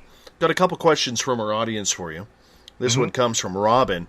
He goes, "Are you sure it wasn't shadow people, because they can put people into sleep paralysis?" Yeah, no. I've dealt with shadow people for a long, long time now. Actually, the Pennsylvania case that we have going on, we have there's over 40 acres of land. It's a side story, but it'll help explain my understanding of shadow people. But they have over 40 acres of land. They've been, since the 50s, their family has owned this house. There's been 3 generations. They've been seeing UFOs, V-shaped crafts, orange crafts. One house has been experiencing shadow people, but they also been seeing Sasquatch. They just got all kinds of stuff going on in this property. And I mean, this property actually has been on TV episodes of other shows before we got involved. They had other groups there. That one involving a retired police officer that witnessed an adolescent Bigfoot or whatever on this property and everything. So, but pictures taken. There's evidence of stuff that's been taken from the soil, unexplained weird material that's been sent out and processed, and nobody can tell what the materials are. Things of that nature, anyways. But they have a house that had shadow people going on, and so I was particularly brought into that house for that reason, because it's part of my specialty is to deal with whether it be negative entities or the shadow people. But I'm gonna say that not all shadow people are negative, because I've had encounters with shadow beings that were not negative, that actually kind of guided me. But most of the time, yeah, they're not good. But so I don't think we can just put them all in a box and say they're all negative, because they're not. I know that for a fact. But this particular house, that they were seeing shadow beings and there were things going on. I educated them on the mechanics of what allows those things to exist in your home, and what to do, what not to do. And I wasn't able to make. That was last September, I think it was. And we were supposed to go back. I think it was like 2 months ago. I wasn't able to make it. Paul and Ben Eno went. I couldn't make it because my father's not well. And they did a follow-up, and they said that since I've been there, there's absolutely been no shadow people at all. So the sleep paralysis that I was dealing with were not shadow people related. Absolutely not, because I saw them. You know what I mean? Like, not every single time, but a lot of times I saw, and they were not shadow people. They were something else. So, but it is a great question, because I know shadow people are related to those things, but we have to understand too, like I said, with these parasitic entities, they may not be just spooky ghosts, because my studies and what I've done, my work, shows that they may not just be some angry ghost that died and is mad and wants to pick on people, because they're not haunting the house that they lived in. These things come and go, and they'll haunt a house that was never even lived in before. They're haunting the people. So the shadow people are the same way, and I truly believe that they're an actual life form. And we can only see a small percentage of light. Our spectrum that we're able to actually see is very small, very limited. And we know this now with the Stenelli telescope that is now seeing these objects flying around in our atmosphere that we can't see with our own eyes. There's a light spectrum that we just can't see. There's a large area of light that we can't see. So I strongly believe that a lot of these entities, whether it be shadow people, parasitic entities, could quite possibly, I can't say without a shadow of a doubt, because like I said, until I can prove it for sure, I won't say. But I'm really keeping an open mind, and I'm leaning towards the fact that they are a life form, that they're not just kind of this spiritual energy just mad at the world and wants to pick on people. I really don't believe that. So let's get to Corey's question here. She is asking, can you explain this bungee thing again? Does it go around and around, sometimes slowly, sometimes fast? Well, the way I experience it is it doesn't go like around and around. It kind of feels like, all right, like I said, I never bungee jumped, so I can only explain, but I work with bungee cords, being in remodeling and stuff that I do. But all right, say if you take like a bungee cord or a elastic band and you pull it out as far as you can, and it's attached to you, and the other end of it is stationary. It's tied to a wall or whatever, and then that pull that would have on you if you were to give into it and have it pull you through the air, or say if the other end, say if you had somebody else hold on to that end and you guys stretch it out and they let go of it, that pull that would snap back at you, but it's on the other end, it would be pulling you in that same regard, where it would get faster and faster, like you'd get that initial pull real fast, and that's the only way I can explain it. It's like a bungee vacuum feeling, and I've talked to I won't say names because I didn't get approval first, but there's a best-selling author who is recent, and he's put out a pretty good book, and he described the same thing, and he knew exactly what I was talking about.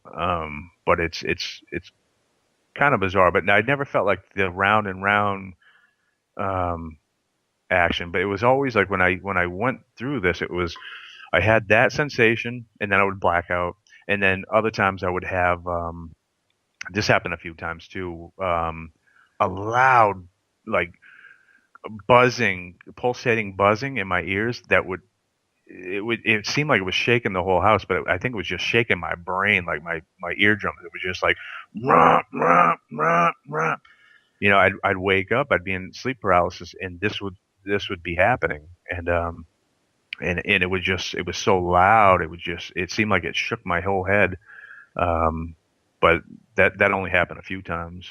But most of the time it was that pull sensation. And then what's weird too is I never talked about this, and I hope the listeners are open minded, because it sounds bizarre, but I can assure you this happened. But one house where it was really happening a lot was I had stayed in 3 different bedrooms in this house. I kept moving to different bedrooms as my daughters matured or whatever. We would move around, but in each room there was two windows. Now, any window that was closest to me, I had alabaster blinds, and in a 16-inch diameter, the window that was closest to me would turn pink over time and start sagging like they were melting. It would be a gradual effect, but I would switch sides of the bed, and then it would happen to that side. I would switch rooms. It would only happen in that room by the window that was by me. These alabaster off-white would turn pink, 16-inch diameter, sag. I don't know how to begin to explain that, but this is when I was experiencing, these things that were not ghost related, but possibly ET. I can't say for sure, but just these things that I would wake up with these, this state of being where, like, they're coming again, So I don't even know why I can't believe I'm talking about this. I've never talked about this on air before. Well, you know what? Sometimes we at the Mighty SOR drag these topics out of people. We just drag them, Shane. Well, I told you I would. That's what you were interested in it, so I told you I would. Do you feel, with your experiences, do you feel you're the only one in your house this is happening to, or is your wife or your children being affected, your pets being affected by this? Outside of my dog knowing exactly where to go that one night after I saw that one thing, yeah, I don't think any so far. I mean, that I know of. Now I have 3 daughters that are grown. I have a 25, a 24, and a 22-year-old from a first marriage, and then I have a 6-year-old son from my second marriage, and so as far as I know, no. I mean, but I know that's kind of how it goes. That's typically how it goes. They kind of stay with family. But I don't know of that. And I'll change my whole attitude about things if I find that out. But I've not that this will help at all, but I mean, I'm in the process of installing all kinds of surveillance in my house. I had surveillance before, but I'm installing a whole better line. I got a couple more cameras to go. I'll probably add more on too, just to kind of like look at the whole property 24/7, and that gets recorded 24/7, and it alerts me. It sends alerts to my phone and all that stuff.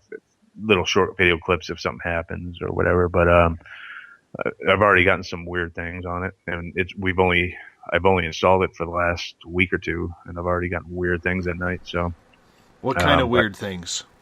Just weird lights that you can't explain, but there's a lot of things that can cause those types of things. So unless it's really definitive, I mean, like really really bizarre, but just doing this as long as I have, I know that the things that I have recorded really can't be explained, but they're not, to me, they're not solid enough to throw it out there. I just know that they can't be explained by anything normal. So, but when I do, when I do get stuff, I always, I'm friends with Mark D'Antonio, who's a director. He's a chief video and photo analyst for MUFON, but he's more than that title, he's a great guy, and he's very intelligent. He's good at what he does. So if I'll look at it and I can declare pretty accurately what I'm looking at, but as a backup, a confirmation, I like to throw it at him too. So Mark and I had a little bit of a word spat in regards to the photograph. I'm not sure if he told you about that. No, he's very hard on evidence, and so I can only imagine. But yeah, it was. It didn't lead to swear words or anything like that. It was very respectful, and it was very respectful. I will say that, and it was just something where I think we both made good points. And sometimes you're going to agree to disagree. Right. I want to fit in one more question here from Joe. We got about 3 minutes before we got to go to break. And Joe was saying, I may have missed it, but have you ever had missing time while traveling in a vehicle? No, not that I can recollect. I have poor memory anyway sometimes, but no, I haven't had lost time. I do know people that have described that. I haven't had that, although But yeah, I mean, I think a lot of us can say this too. I've driven to places before and not recalled most of the trip. But, you know, I think a lot of us can say that. Like, we're used to driving. We drive all the time, you know, especially if it's a routine thing. We're in our own heads. We got a lot going on in our lives. And by the time we get to our destination, we're like, you know what? I don't even remember driving here. So that's happened to me a bunch of times. But I think a lot of us can say that. But as far as, like, you know, getting somewhere like 3 hours later than I should have and not remembering, that's never happened to me, no. The only thing that I have had when it comes to missing time is at the same intersection in Vancouver, once heading east, once heading west, I had time skip on me where I was sitting at a red light and I watch it turn green, and when I start to proceed through the intersection, the lights were red, and I almost got in 2 car accidents with vehicles coming into me. Oh, wow. And it happened at the same intersection, months apart. And once again, the first time was heading west, and the second time was heading east. It was the strangest thing. I to this day, I don't know how to explain that. But as for missing time, like going away for a couple of hours and not recalling it, I have no idea. I know a lot of our listeners have, including Joe, who doesn't want to admit that there's aliens coming to visit him. You know, Joe asking the question. You know. Yeah. But no, if I have, apparently I'd be talking about it right now. But no, I haven't. That I can recall. Not like that. Absolutely. We got about 30 seconds with you, so I'm going to get you to hold on, Shane, because, well, otherwise we'll run into the break, and that just never seems to go very well, you know, Gotcha. Because that music in the background kind of stifles things. So I'm going to get you to hold on here for a bit. Shane Sirois is our guest tonight on Spaced Out Radio. He's going the distance. From New Hampshire, he is going the distance. He's braving the 2 to 3 a.m. hour. Witching hour, dead time, whatever you want to call it. We're going to get more into the paranormal, more into UFOs, Sasquatch in hour number 3 with Shane. Don't forget, if you want to check out his website, it is trueghost.com. That website, once again, is trueghost.com. So I highly suggest you check that out as well. We're going to be back with more Spaced Out Radio right after this. Hope you're having a good time. I am. Love the personal stories. Makes the show that much more fun rather than someone saying, well, in my research opinion.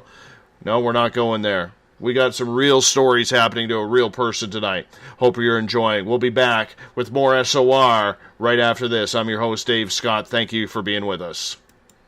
We're getting strange on Saturday nights. Hi there, this is Dave Cruz, and each Saturday, starting at 9 p.m. Pacific, midnight Eastern, I will take you on a tour of the weird and obtuse on Spaced Out Saturdays, from aliens to Sasquatch and every tinfoil hat in between. We got you covered. Join us at spacedoutradio.com for Spaced Out Saturdays. See you there. Not ready for bed on Saturday night? Right after Spaced Out Saturdays, hop on over to S4 with Corey Ruiz and me, Eric Cooper from Forest Moon Paranormal. With S4, there are no limits to what we try and uncover. From government conspiracies to helping clean up the paranormal, no topic is safe on S4. We get to the heart of the matter, of the subjects you want to learn more about. So tune in on S4 starting at midnight Pacific, 3 a.m. Eastern, only on spacedoutradio.com. Have you had an experience you can't explain? Would you like someone you can trust to look into it? We have just the place. The SOR Sightlines Report is the place for you to find answers. Whether it's Bigfoot, UFOs, Dogman, ghosts, aliens, or anything strange, the Sightlines Report will get you connected with one of our expert researchers to find out what's going on. All of your personal information is kept 100% confidential. The SOR Sightlines Report, a place for you to find the answers you need. Only at spacedoutradio.com. Hi there. I'm Butch Witkowski, lead investigator with U4 Cop. On the final Monday of every month, you can listen to me and host Dave Scott on Spaced Out Radio's Strange Days. We're going to get to the heart of the matter when it comes to what's happening out there. People are seeing and experiencing things from ET contact to Bigfoot, and I want to hear about it. Your experiences are what we investigators need to help solve these unknown mysteries. So tune in at spacedoutradio.com to the final Monday of every month from Butch Witkowski's Strange Days. This is Eric Markham, news editor for the Spaced Out Radio's The Encounter Online. We have put together a great team of writers and journalists from all over the world to bring you top-quality paranormal stories, from alien encounters to the latest conspiracies. You won't find any of that fake news here. True stories and top-notch reporting as we look to bring these experiences to the mainstream. The Encounter Online, only at spacedoutradio.com. Do you want to know the truth? Do UFOs exist? Are aliens real? Are the governments hiding the biggest secret in history? We're UFO seekers, and we're on a hunt for the truth. Subscribe to our YouTube channel and follow along with us as we journey across the United States, visiting UFO hotspots and alien hotspots, trying to document the UFO phenomenon. Catch us on Spaced Out Radio every third Monday of the month as we discuss Area 51, UFOs, and more. And also, don't forget to subscribe to us on YouTube. Patrolling the Pacific Northwest, we are always on the lookout for the strange and unassuming stories that real people are experiencing. Hi, I'm Vincent Zunza from Pacific North Weird. Me and Alexandra Sullivan have teamed to bring to you those odd stories that never seem to make it into the mainstream. Stories so weird that will leave you scratching your head wondering, is this real? It's as real as it gets with Pacific North Weird. You can watch our videos right here at spacedoutradio.com. Become more intimate and interactive with Spaced Out Radio. Join our Space Travelers Club with your new membership. For $5 a month, we'll provide you with special access to the website, monthly prize draws from books to psychic readings, along with monthly newsletter, private interviews, and more. Sign up today to be part of Spaced Out Radio's experience. Looking for a place to advertise at a very reasonable cost? Look no further than Spaced Out Radio. SpacedOutRadio.com has an advertising tab that you can click to check out our daily, weekly, and monthly packages to play on the radio, or our website including social media. From commercial spots to banners, we have it all. Check out our competitive pricing today. Don't have time to listen to Spaced Out Radio live? Wherever you are, the car, the office, the shower, or even if you're traveling, we're right here for you. Each Spaced Out Radio show can be found on iTunes, TuneIn, and on our YouTube channel, Spaced Out Radio Show. It's the perfect way for you to catch up on our shows. For more information, just head over to our website, spacedoutradio.com, and tune in to us today.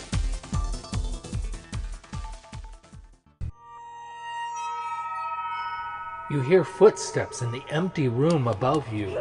A rocking chair begins rocking by itself. Don't be afraid of the things that go bump in the night. Reach for Spirit Storybox, the iPhone app the Huffington Post UK called the only ghost hunting app you will ever need. Spirit Storybox. The spirits are telling their stories. Are you listening? Strange creatures lurking in the night, the sounds of wood knocking in the forest, odd happenings right out of a fictional world. These are the reports I love. Hi there, this is author Ronald Murphy, and I would love it if you join me and Spaced Out Radio host Dave Scott the second Wednesday of every month on our journey into the unknown land of cryptozoology at spacedoutradio.com. From Mothman to Frogman and everything in between. Hey, they don't call me the crypto guru for nothing. It's Cosmic Sundays with me, Elizabeth Anglin, in Cosmic Passport. Let me take you down a 3-hour spiritual journey where we will get into everything from ET contact to Psychic Sundays. It's a journey of listening and learning together with some of the best professionals in their fields. You can tune in to Cosmic Passport at spacedoutradio.com every Sunday, starting at 9 p.m. Pacific, midnight Eastern.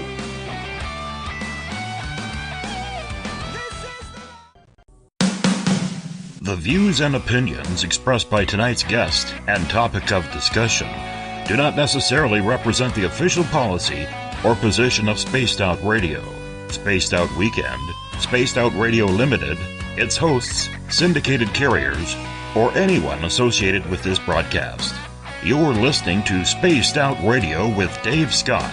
Follow Dave on Twitter at Spaced Out Radio and hashtag Spaced Out Radio. and on Facebook, Spaced Out Radio Show. Now, back to the program. Welcome back to the third and final hour of Spaced Out Radio tonight. I am your host, Dave Scott. Great to have you with us tonight. Tomorrow night on the program, from presidentsandufos.com, Grant Cameron is going to join us. He's going to talk to us about his latest book, Charlie Red Star. This is what got him going on the UFO hunt way back in the 70s. And it is an amazing story. Grant's going to be with us for the first 2 hours tomorrow night, so I hope you join us as well. Everything at spacedoutradio.com, starting at 9 p.m. Pacific, midnight Eastern Time. We want to welcome in everyone listening in on WQEE 99 Rock the Key down in Noonan, Georgia, home of the Walking Dead. I hope you guys are doing great after the storm from Irma has rolled on through. Hopefully you didn't get it too bad. Our thoughts and prayers are with you down there in Georgia and to all our listeners in Florida as well. We are also live in New Orleans on 107.7 FM, the United Public Radio Network. Good to have you with us as well. We're spread out through 160 countries through them. We're live on KTLK, The Fringe FM, Renegade Talk Radio out of Las Vegas. And if you're listening in on Revolution Radio, remember the Double R Machine is a donation station financed by you, the valued listener. Head on over to freedomslips.com and donate today. Bill Cardwell has set the password for tonight in the SOR Space Travelers Club. Cocorofiophobia. Cocorofiophobia is your password. Bill sets a password each and every night, right here on the mighty SOR. Now, if you want to follow me on social media, you could do so on Twitter, at Spaced Out Radio. Use the hashtag Spaced Out Radio if you want to connect with me live during the show as well. Give our Facebook page a like, Spaced Out Radio Show. You could also join us in our chat, SOR Space Travelers Club on Facebook as well. We got some great people chatting with some great questions in there as well on a nightly basis, so head on over there. You can follow me on Instagram, Dave Scott, SOR. And you can listen to us on iHeartRadio in the United States, that is, TalkStream Live. Tune us in on TuneIn and download and subscribe to our shows on iTunes. Our website is spacedoutradio.com, where we have a plethora of features for you, including joining the SOR Space Travelers Club for $5 a month, shop at our Spaced Out Radio store, rock out to some Bumblefoot, read The Encounter online, or check out some great video footage from UFO seekers, as well as Contact TV, everything at spacedoutradio.com. Tonight, for the final time, we introduce Shane Sirois. He's a paranormal investigator the last 3 decades. His website is trueghost.com. And the last hour, we were talking about some incredible alien stories that he has been having lately and continued through his life. Shane, welcome back. Hey, good to be back. I'm going to start off with a question from Robin. Robin is asking, listening to your UFO sightings and what's been happening with you and your family with an alien being, do you know what a placebo is, and do you think that's what it could be?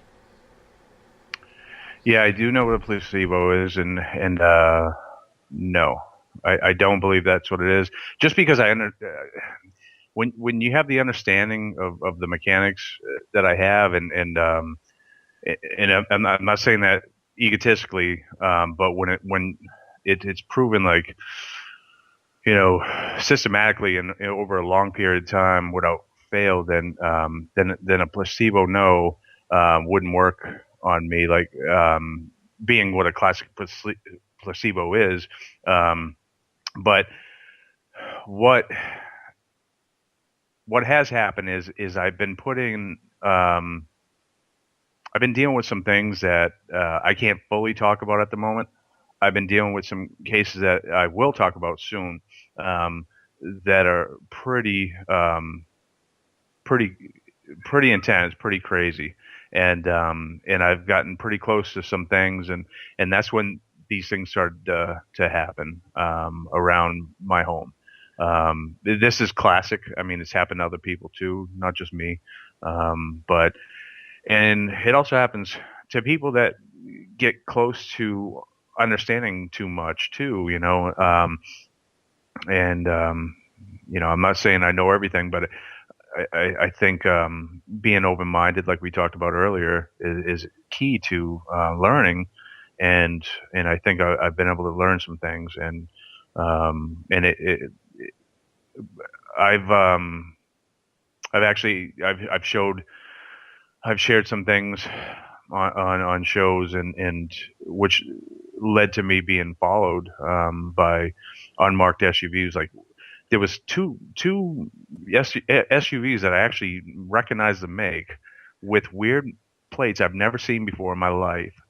Then one SUV that was an SUV unlike any SUV I've ever seen. I've owned them all. I've owned every single make and model. I didn't know what the heck this thing was, but I don't know how this person knew where I was at the time, but it was right after I showed some photos on a popular show, and I look out and I get this guy looking at me with binoculars. By the time I ran down these stairs, because I was on the third floor, that's the first day I was in this building, on this floor, and he was gone, but he was definitely there because of me. So I don't know, but yeah, I don't believe. In some cases, yes, I believe in the placebo effect. I've seen it happen so many times, and I think that's actually how the religions work a lot of times into getting rid of haunts and stuff like that. But that's a whole different topic. But anyway, but with me, no, it's due to the nature of the work I'm doing and how close I am getting to certain topics, and so it leaves you being investigated by subjects that are close or a part of the phenomena, I guess. I guess I'll leave it at that. But I'm dealing with some things that are pretty sensitive. Do you think with yourself getting closer that you need to worry about your own personal safety? Yeah, I mean, that's entirely why, like, based on things that have happened around here, because of some of the connections that I've made and things that have happened, why I have been installing advanced surveillance in my home. I live in a very small town. Now, to understand, I live in a town that has, for the last 5 years, I think, been rated the lowest crime rate in New Hampshire, which means like there's like no crime at all. There's like nothing. There's nothing that goes on. Nothing in our town that goes on. No crime at all. And it's a very small town, very religious town for the most part. Not that matters, but yeah, based on the things that's been happening, and it's forced me to put in like purchase and install like high level surveillance, security. I've never owned a gun before. I mean, I know how to shoot and stuff like that, but I now have like firearms in several rooms, and you know, and I'm not a conspiracy theorist. I'm not a nervous person or nothing like that. But based on some of the things that have happened, I just want to do, put those things in place just to cover tracks. I mean, just to make sure, just to instill that there is a sense of security here, just in case, because I'm not one of these people that like, are just like always freaked out. I don't freak out about nothing. I don't jump to conclusions. I don't, I look at facts and stuff like that. And the facts are there's been some weird things happening. So I just want to cover everything. So, but I have stepped up. So, have you been warned? Has someone come up to you, knocked on your door, and said, this is something you may want to think of stopping because there's some real danger involved? No one's knocked on the door. I did have, like I said, that SUV surveilling me at where I was working. I also while I was grocery shopping, I had somebody surveilling me. I came out and saw them, and then also helicopters flying over my house, just circling. The morning after I did a popular radio show. I won't say which, but I did a popular radio show or internet show or whatever, or both. And I had a helicopter, a black, not that that matters, but it was military and type, circling my house. And we don't have that activity around here. It doesn't happen. So, and it was pretty low. So why it was circling around my house, I don't know. I'm not a nervous type, so like I said, like it could have been doing something else, but I haven't had it before that, and I haven't had it since. So I mean, Do you think that when you get into that position, because I've heard from people who have believed they've been followed, they've been talked to, they have had their photos taken, much like what you were saying, and have been made very uncomfortable in certain situations. I've had people say, you know, we're about to give it up, we're not dealing with this, and I've had people say, you know what, to hell with them, I'm going to continue, I must be close to find an answer. Where would you feel you're on that ledger there? Yeah, I'm never going to give it up, never. I'm very proud of what I've been able to accomplish and how many people I've been able to help in all regards. You know, obviously most of my accomplishments have come with helping people with, you know, parasitic hauntings.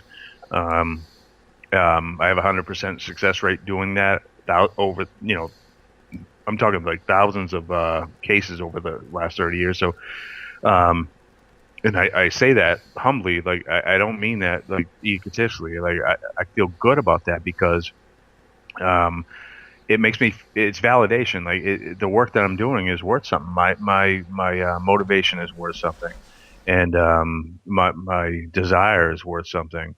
And so if I can do that, if I have that ability or the knowledge, it's not even it's not even me. It's so much as me just giving people information to help them help themselves in a lot of cases. You know, other times it's me, you know, that I have to kind of interact, but most of the time it's me giving information to the afflicted to help them help themselves, to change their emotional frequencies. And that's what breaks the connection. It's so easy, and it's so ridiculously easy. So when I watch, you know, I see these TV shows and I see some of these other tactics that are being used, and people are using paranormal tactics against paranormal, whether it be smudging or and holy water and all that stuff works. Like I said, it works if it has effect on the person that's being afflicted. If it changes their emotional frequency, then it changes the outcome of the haunt. It breaks a connection. It's a two-way connection. You got to be on a two-way frequency there. And if it helps them to raise their frequency, raise their emotional state of being, it breaks a connection. So I'm telling you, this is not a joke. It's 100% accurate, and it's worked every time. I mean, if it was something that was going to keep me like, you know, singular and me a standout, why would I be talking about it? I want to help people. This is going to work every time.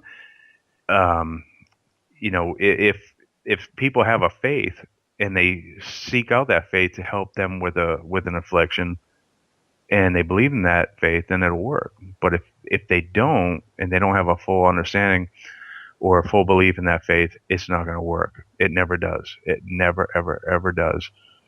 And so, I mean, Shane, I'm curious, as in the first hour I asked you, we slightly touched on it about everything being effective under the paranormal umbrella, and the tie-in between the paranormal, UFOs, extraterrestrials, even cryptids like Sasquatch. With all of these experiences that you've had recently, are you taking your investigation more into an area of trying to figure out what ties everything together? Yes, absolutely. And, because we have a case going on, ongoing case in Connecticut and also Pennsylvania that deals with a large area. And I'm going to focus in particularly on Connecticut for right now because it has an interesting story behind it. Pennsylvania is very interesting too, and but I'll start with Connecticut. Connecticut, it was started with Paulino, who was reached out to by this family in 2005, I believe it was, and now even though I was friends with Paulino, and we met in like 1998 or something like that, on a case in Woonsocket, Rhode Island, where I was called in. But that's another case we should talk about because that's a good story too if we have time. But anyway, so he was dealing with this case in Connecticut. I won't say where right now, but so there's this house and they got everything going on. But not only does this house got everything going on, they have weird things, like they got feet walking. They're in their living room and they're watching TV and they see something up by their ceiling and they see knees from the knee down sticking out of their ceiling, walking like it's walking on the floor. Otherwise, but it's actually like sticking through the floor. All kinds of just weird stuff happened. And this lady that lived in the house lived there her whole life. I think she's in her mid-60s now. She's lived there. She's the 5th generation. Her kids were the 6th generation. So the first generation was her family, and they built the house. Anyways, all kinds of weird things happening. Not only at this house, but all around the town's following. So Paul started his investigation. Eventually, William Hall wanted to write a book about it and asked Paul. And Paul's like, well, what the heck? I'll never get to it. You might as well, write a book about it. And William Hall wrote, the world's worst haunted house or something like that. Or oh gosh, he's going to get mad at me if I can't remember the world's most haunted house. About the Bridgeport, Connecticut case of the 70s. And best-selling book. And Paul, of course, had a hand in that. He was part of that with Ed and Lorraine Warren. He was investigating the house back in those days. So Bill asked, Paul, can I write a story about that house and in Connecticut? And Paul's like, yeah. So he did. So he went there and he started investigating. Come to find out, like, there's all kinds of stuff happening in this whole area. Like, it's not just their house that was haunted. There was other houses nearby that were active. They had hauntings going on. People were seeing UFOs above their houses as well. People were seeing creatures running across the street. People, standing by their woodshed. They were seeing Sasquatches, weird creatures, UFOs, ghosts. All kinds of stuff.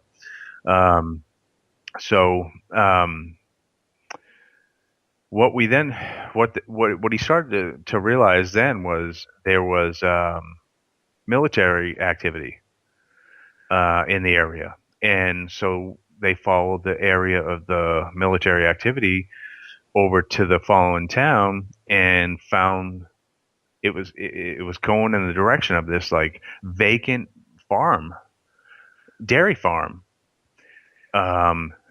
Back in 2005, it was this big giant English style dairy barn with 2 silos, 1 bungalow house. I'm talking, when I say bungalow house, I'm talking like a 1-bedroom apartment could fit inside of it. Tiny. It was like a shack. No other house to speak of other than that. No farming going on. And so, the same time we noticed it, or they noticed this, the house was sold for $7.5 million. This property, $7.5 million to somebody. 30 days after they purchased it, there was a tower put up across the street, this dirt road. When I say street, I'm talking a small dirt road, registered with the FCC through the Army Corps of Engineers. I was doing a lecture in New Hampshire, and I was talking about this property, and this one guy came to me at the end, and he goes, by any chance, does this farm, was it here? And he told me the name of the town. I said, yes. He goes, I was the one that installed very, very high-tech radio equipment at that facility. I couldn't for the life of me understand why. He goes, all I knew is I got a contract from the Army Corps of Engineers and from my contractor as to what I was doing, but I never saw anybody. Now, this is a farm, no livestock, no farming going on. They tore down the barn. They put thousands and thousands of square foot of metal sheeting over the ground where the barn was. They excavated underneath the ground. Next thing you know, there's transformers and vent stacks sticking up out of the prairie. They put a military installment underneath this farm because this land is special. There's something going on over there. There's something weird, and the military's investigating it. I'm sure of that. Now, it sounds speculative, but I did my research, and we had a couple of people look into it. They fell short, so I threw my hat in the ring. Plus, my wife is a paralegal who specializes in real estate, and we found out that the people that bought the property own a defense company for the military. They're a defense company for aerospace defense for the military, and they work solely for the Navy, Air Force, and Army of the Marines. One of the other, but one of the other aren't in there. But definitely the Air Force and the Navy, Air Force Defense, and so we know throughout history that's what the military does. If they want to put a secret installment in, they hire a defense contractor or make a defense contractor buy a piece of property in their name to take the attention off of them. And but this is a dairy farm, no livestock, no farming, no nothing, just people that we've sent spies there to kind of check in on the place, people that are local, and they've been chased out of there with guys in military fatigues and machine guns, and said, don't come back on this property, otherwise it looks like a farm. So anyways, it was a long story about this farm, but this stuff goes on. And I have a friend who is now a police officer who was once in a secret op Marine sniper. And he goes, Shane, do you know how many secret installments we have just like that one? He said like 200 and it was like 263 or 273 just in the United States alone. He goes, you would think they were boarded up houses that vacant houses that were boarded up. They're not. There's a secret entrance and everything's underground. He goes, you have no idea. He goes, I've been in hundreds of them. So, but yeah, this case over in Connecticut is pretty intense. There's a lot going on there. So what is your conclusion after trying to put everything together between ghosts, between UFOs, cryptids? What do you think is happening? I think when it comes to getting back to what we talked about when we first started the show, there's a type of haunt that people talk about that they call residual hauntings. I don't believe in that term. I don't think there's any such thing as called residual. I think it's a bleed over in parallels. There's one existence to another. Sometimes there's dramatic events. There's things that bleed over into our existence and that allow us to see segments.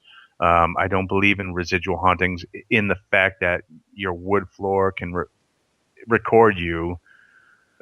George Washington, it's not, your house ain't a DVR. It's not going to work. That doesn't happen. There's no scientific proof of that at all. It doesn't make sense. But when we look at quantum physics and we look at parallel universes, the multiverse, we look at it at that degree. Now there's actually proof that multiverse exists, or at least there's a strong evidence of it. And we look at it at that degree. It makes sense to me that the areas that seem to be most prone to these playbacks are areas that have dramatic events. So I have always said emotion plays a huge part of all this. Now, in areas that are conducive, I think they can host all kinds of things. I think they can host. I think this is where I came down to. I think it comes down to frequency. There has to be something that's enabling frequencies to pass over to break into our plane, because when we're dealing with not residual, but what people call residual, I call these bleed overs, but also other haunts, because these parasites seem to be able to verse jump, what we call. They seem to be able to come and go. They're not haunting your house. They're haunting you. So they can just pop in, check in on you, see if you're going to give them what they need. And if you don't, they'll jump. They'll go somewhere else. So, and it seems to happen in areas where there's environmental elements that allow that more so in some places than others. So in all those areas, you have where those elements are present, you have more Sasquatch sightings, you have more UFO sightings, you have more haunted houses, you have more shadow people, you have more everything in those areas with those natural elements. And the natural element, number one, is rivers or streams. Number one. I mean, there's other ones too. But I'm telling you right now, the strongest occurrences I've been dealing with, where you have people will call me. I get calls from all around the world. I've gotten calls from Russia, India, Australia, and people will tell me their story and say, I got this going on. And I said, you have a river nearby. And they say, yes. How did you know? Just by the nature of what they're describing. Unless they're lying to me. If they have that amount of activity going on, I know what jives with one another. Sometimes people put too many things together if they watch too many shows or too many movies, and they kind of make stuff up. I can tell when they're making stuff up. But when they're telling me something that seems to jive, and I'll say you must have a river nearby. Whoa, how do you know? Because of the level of activity. It's weird, but water, it plays like a medium. It plays, it could be an alternating source for the frequencies too, to match up, to align, to enable us to interact with these things, or vice versa, or enable them to interact with us. It sounds strange, but I mean, try to entertain what I'm saying, because how do these life forms or these hauntings, because so many cases I've been in after these other groups where these groups have gone in, and there's been one group member that got followed home, and now they're dealing with a haunt. Now, what made them different than any other team member that was on that group? Why did they get followed home? After further inspection, it turns out that they were actually kind of afraid, or they were going through something personal in their lives where they weren't in a good place. Every single dang time. Every single time. So it's just confirmation that, we have to be in a good emotional state of being. We have to be in I don't want to talk like a medium or something like that, but we have to be at a higher state of being, a higher emotional state of being. We can't, if we're going to do this work, we can't be negative. We can't be afraid, and even hateful. Like if you get angry at these things during investigations, it can cause problems. you're feeding them. They need that type of interaction. So you kind of, I've learned to be blank. I have to be blank, and that's the way I'm the most effective. Is I walk into every investigation totally blank. Even if I go in there with like love, it's not the same. If I go in there blank, then I can feel them better. I know what I'm dealing with, and then I can just prescribe the cure, and it's a done deal. It's easy. It's so easy.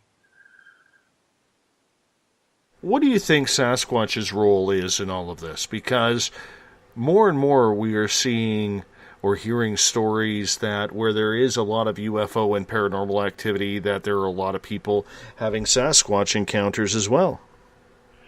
You know what? If somebody has the answer for this with 100% proof, I'd like to hear it, because you know what? Last May, not this past May, but 2016 May, we went down, not down, but over, I guess, to northwestern Pennsylvania, to a case that was experiencing all this. And now they were experiencing lights, UFOs, shadow people, and Sasquatch since the 50s. So, excuse me. I said, all right, let's go. It's 7.5 hour drive, but let's go. And we spent the weekend, an extended weekend there. And there's only 3 houses on this 40-something acre property. The rest of it's woods. And then in the middle, there's like a pavilion, with like a semi-cleared out area where they can have their family over with campers, and they do like a yearly like camp out with their friends and family or whatever. But there's been Sasquatch being sighted since the 50s, and UFOs and whatever. So I said, well, yeah, let's go. And I brought all my cameras and all my equipment. I'm like, at least I'll get pictures of like lights in the sky. Hopefully I'll get that, Totally rule out the Sasquatch thing. Never expected anything like that. I'm part Native American. Sasquatch comes from my Native American side. I'm mostly French, but so anyway, but never gave it a second thought. Like, it's not going to happen. I'm not going to encounter anything like that. That's not going to happen. So I'm with Paulino, and we went to one of the properties where there was like a meteor crash or something like that. And Paul has a metal allergy, and he became like overwhelmed on this property. Like he started not to feel so well, and he needed to take a nap. It was like 3:00 in the afternoon, so we went back to the main house. They had like some beds set up in the finished basement. He laid down to take a nap. I went to the pavilion out in the woods, and I parked my SUV, and it was pouring rain. We were soaking wet anyways. So I had the heat crank, and I was going to get dry. And while I'm getting dry, I'm getting my cameras ready, my trail cams. I was going to go, once the rain let up, I was going to go and plant them in the woods for the night. Because I figured dinner was coming up soon, and, type of thing. So, next thing I know, something catches my eye to my like 1:00, 2:00, and I look up 100 feet in front of me, or 120 feet in front of me. There's a thin tree line, very thin, and on the other side of it is a cornfield, which it was April, so there's no corn. And I see this thing like this. I couldn't tell if it was one thing or 3 things or 2 things, but there was like 3 movements going on at the same time, and then it became stationary. It was black and hairy, and I took note of how tall it was. It was a keep out sign, because that was a property line, was that thin tree line for the other the landowner. and they had a tree. So I said, that black thing is whatever it is as tall as that sign. So I start powering on my camera. I put it in drive and I mat it, and I'm up there within like 4 seconds. I don't know, like immediately, because it wasn't that far. This thing took off running, and when it did, there was these massive. I didn't know what was happening because what I was looking at was something I never saw before. It was surreal. I never saw the face, but there was these massive things just swinging up and down, like over its head, and I kind of got like a photographic memory, so I can see it in my head afterwards. And they were giant arms.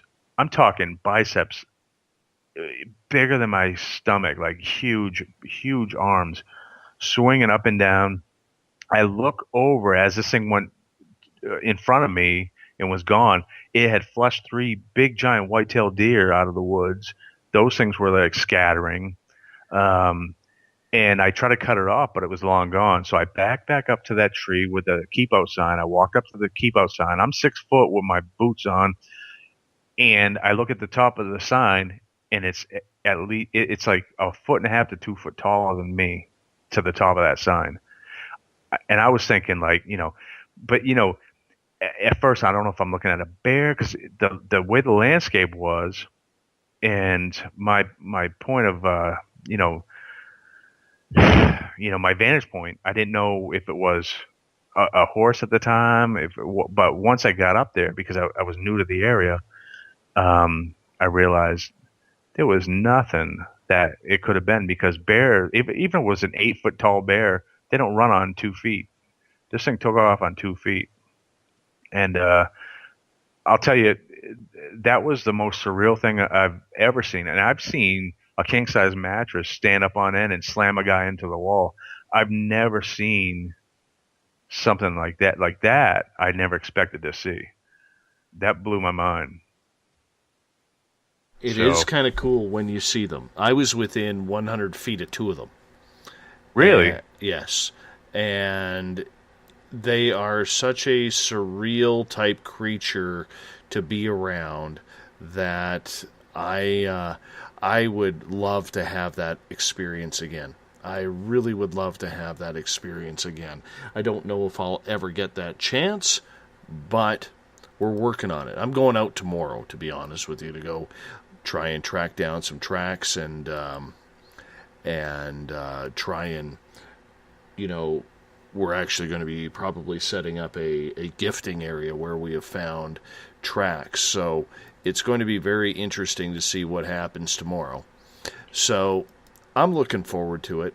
And I think the one thing that I have learned with Sasquatch, and I realize that I'm probably in the minority here, I don't believe that this is a creature where we are that we are dealing with on a scientific level.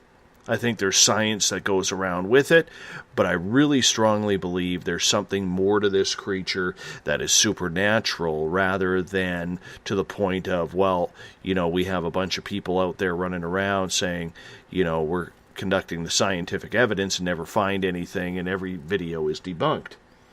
So I think that's the big reason why we're not finding as much evidence as we possibly could, because we got to play Sasquatch's game. It's not playing our game. You know what I'm saying? Yeah, definitely. Yeah, I mean, everything suggests that. I mean, because there's so many credible witnesses to this thing, and I never expected to see what I saw, and Paulino saw one. We went back in September, and he saw one, and he was beside himself, and a radio show that I help co-host with him once in a while. His show, I go on there every 4 weeks or so and co-host, and somebody asked, about how it made him feel or whatever. He said he felt privileged, and I said that too. Like I had a hard time putting it into words, but that's exactly, once he said that, I'm like, that's exactly how I felt. Like it was a feeling of privilege. Like it was, but I've seen so many weird things that nothing will shock me, but I didn't expect to see that. But I did feel like very lucky, like, and it wasn't alarming. It was, once I put it in drive and I started going up that way and it took off, I knew what I was looking at. But it was, I'll tell you, it was something else. And I would never even talk about it because, there's like, I want to be taken serious in the field, and I think I have a pretty good reputation. So, I think it's time that I can start talking about some of this stuff that people will think is a little bit more far fetched, but, I've had a really good reputation of being, being serious and respected throughout the years. So it's time to start talking about some of this other stuff, but absolutely, man, that was something I didn't expect to see.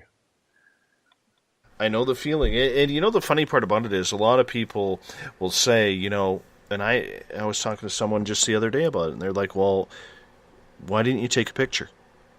Did you have your camera ready? No, you're not expecting it. Yeah. And your mind cannot comprehend what is actually happening with your eyes and what your eyes are seeing. Yeah, that's what I was doing. Like, I was like, what am I looking at? But at the same time, I started reaching over for my camera. I started to turn it on, but I knew I was far, and like I told you, it was torrential rainpour. It was like the rainforest. There was no way I was going to get a clear shot. So even though I had my camera up and ready, there was no way I was going to get a good shot at it. There was no way. And all I was going to get, because it was standing between two trees at this point, was a black mass. And people were going to be like, oh, it could be anything. I figured I could draw it there quick enough, but it did, because of the torrential rainpour, it never heard the idle of my truck. But once I hit the gas, it did, and it took off. And Paul ended up seeing it. He was sitting in a stationary vehicle. I saw mine in May. He saw his in September in Pennsylvania at the same, not the same property, but the different location on the property. And his was just past 10 o'clock at night. Oh, geez, I'll tell you something else that happened.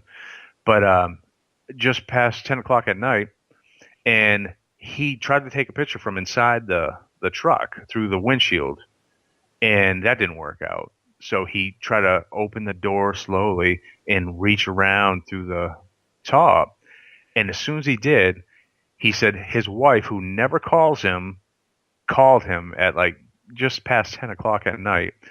And so it was like the Lord of the Rings theme song that came ringing across the field, and this thing was gone by the time he. So turns out that's how that works. But the same night that he saw his, in September, I was down at the pavilion in a camper, and I had a trail cam set up where I had pointed towards the area where I originally seen my big black guy, that's big black furry guy. Now I see lights coming down, and I thought maybe Paul had experienced something and he was coming down to see me. But turns out it wasn't Paul. It was lights coming from the field on the other side of the property line in the cornfield. Now this is September, so now there is corn. So I'm thinking, oh, maybe they're just inspecting the crop, and stuff like that. But they had a spotlight, but they weren't spotlighting the crop. They were spotlighting me in my face. Like, I'm sitting in a camper like 130, from where they were at the time, 140 feet away. Spotlighted me right in the face. They drove literally, I'm not kidding you, 15 feet in front of my trail cam that I had posted, like screwed right into the tree, right facing them, 15 feet away. They spotlighted me, spotlighted the camera. They kept going. The weird thing about it was the truck was marked just like, I don't know how y'all's trucks are up in like in Canada and British Columbia or whatever, but the the trucks, most of the trucks down in at least New England, where I live in the United States, the Department of Transportation that take care of the highway, they're usually always orange, and they usually all have lights on top, and they usually always have like an emblem on the door.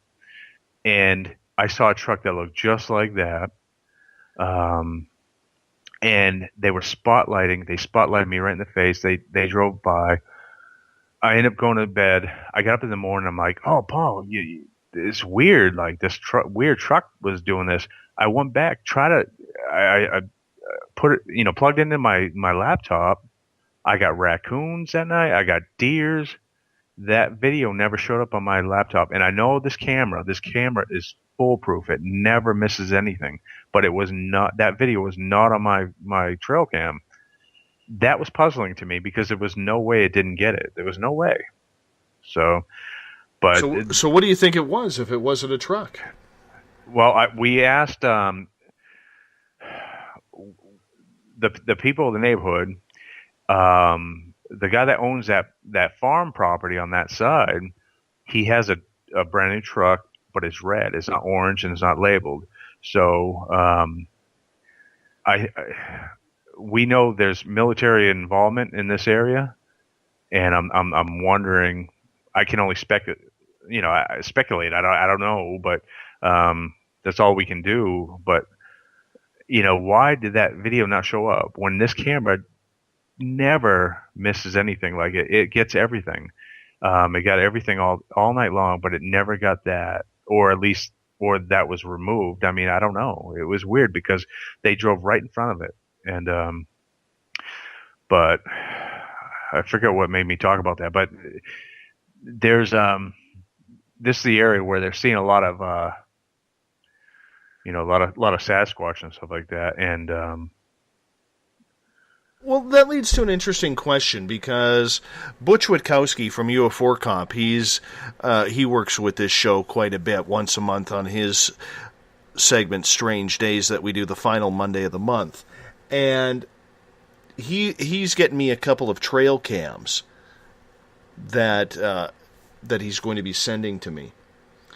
And yet, so many people that I have talked to who use trail cams when it comes to Sasquatch research or whatever else never seem to get real good photos of this. Why do you think that is? I don't know. I think I've seen a lot of photos from trail cams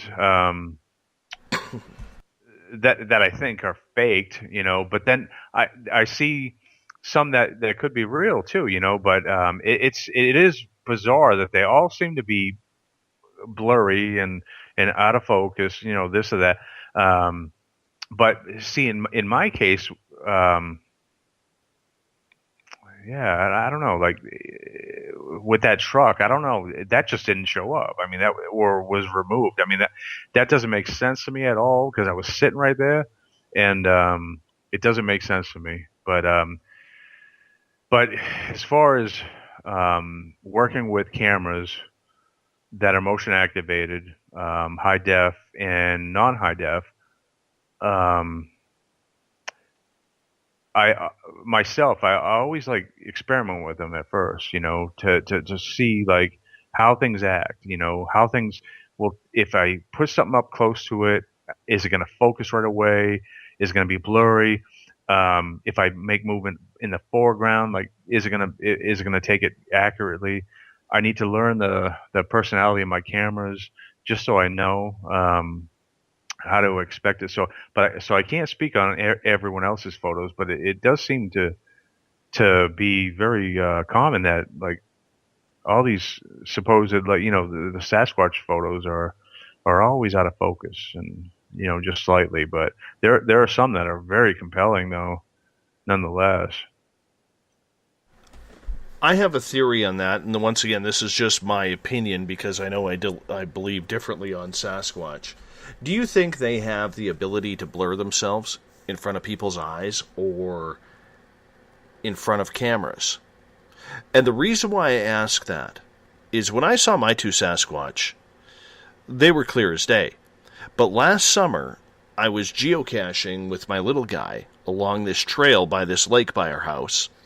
And up coming from the lakeside, up this hill, this little tree nymph walks by in front of us. Takes a couple steps onto the path. It's about 15, maybe 20 feet maximum ahead of us. And it was blurry. Mm-hmm. And when you see all of these Sasquatch videos, photos, and they're all blurry, it's made me wonder, ever since I had that experience, Shane, on whether or not these supernatural creatures that we don't know a lot about somehow have the ability to manipulate the technology to make that footage blurry. I know it's far-fetched. I realize that the skeptics out there are probably cringing while I'm saying that. But not everybody's a bad photographer or videographer. Right. You know what I'm saying? Yeah. Yeah, I have even some recent footage from just like 2 nights ago. Actually, no, just from last night. I have some footage that will kind of like going hand in hand with what you're talking about. That was taken right on my own property, but I do think that because the nature of the Sasquatch and because I told you I'm mostly French, but Native American too, and that part of my ancestry has been talking about this stuff for millions of years. That they that's their word was Sasquatch. So I think that the Native Americans were some of the smartest people that ever lived, and they knew how to respect the land, respect life, respect resources, and how to maintain them all. And so, therefore, I think they were some of the most intelligent people that ever lived. So, I'm definitely gonna give them credit if they say that this stuff existed, and then I end up seeing something myself. So, now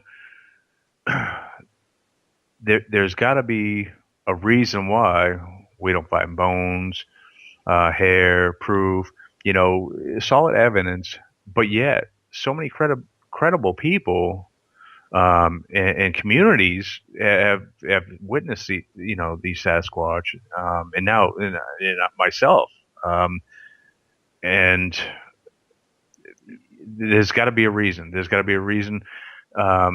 So we know there's almost definitive proof that the multiverse is real. I mean, do they come and go that way? Who knows? But I also know that there is, and to a lot of people this is new. To a lot of people think, they'll be skeptical about it, but there is light spectrums that we can't see. So do certain environmental conditions dictate when we can see them and when we can't? We don't know. But I know we see a very small spectrum of light that is actually that's actually there. Like we can see only a small spectrum of light. So there are things in our environment, in our atmosphere, that we cannot see with our own eyes. But are there conditions that change that and allow us to see these Sasquatch at only certain times? I don't know. I mean, there's so many things to consider. I mean, but definitely, when we look at where do the bones go, where does their fur go, blah blah blah. But then again, I mean, like, have you ever found like a dead deer in the woods or a dead bear? I haven't. I found a dead bear once. But you did? I think it was illegally taken, and they got freaked out. Oh. Anyways, my friend, I hate to cut this off, but I got about 30 seconds for you to tell us about what you're up to, your website, where people can find more info. All right. Well, Shane Sirois, trueghost.com. My contact information is there. And I got a bunch of stuff coming up, but blah, blah, blah. And... But I'll just take this time to thank you and not also, a problem. I know you credit New Orleans and Georgia as being part of your listening area, and I love Georgia. We're in love with Georgia, and New Orleans I've never been. I always wanted to be, but me too. But yeah, but great area, and everywhere else too. So everyone, thanks for listening. And you'll be back on October 26th talking about your scariest stories that you've ever investigated for 3 hours. That's a Thursday night. It'd be a good Halloween-type show. You hold on. I got to wrap this thing up. Tomorrow night on the program, we have Grant Cameron. We're talking Charlie Red Star, his UFO experience. 9 p.m. Pacific, midnight Eastern time. I want to say thank you to absolutely everyone out there for making this show possible. My team of Everett Themer, Eric Markham, Tim Doyle, Jolene Lammers, Catherine James, Kim Gandy, Leslie Mitchell-Clark, and all of you in the chat rooms and on Twitter for making this thing happen. Because together, my friends, we own the night. Mr. Bumblefoot, take us home.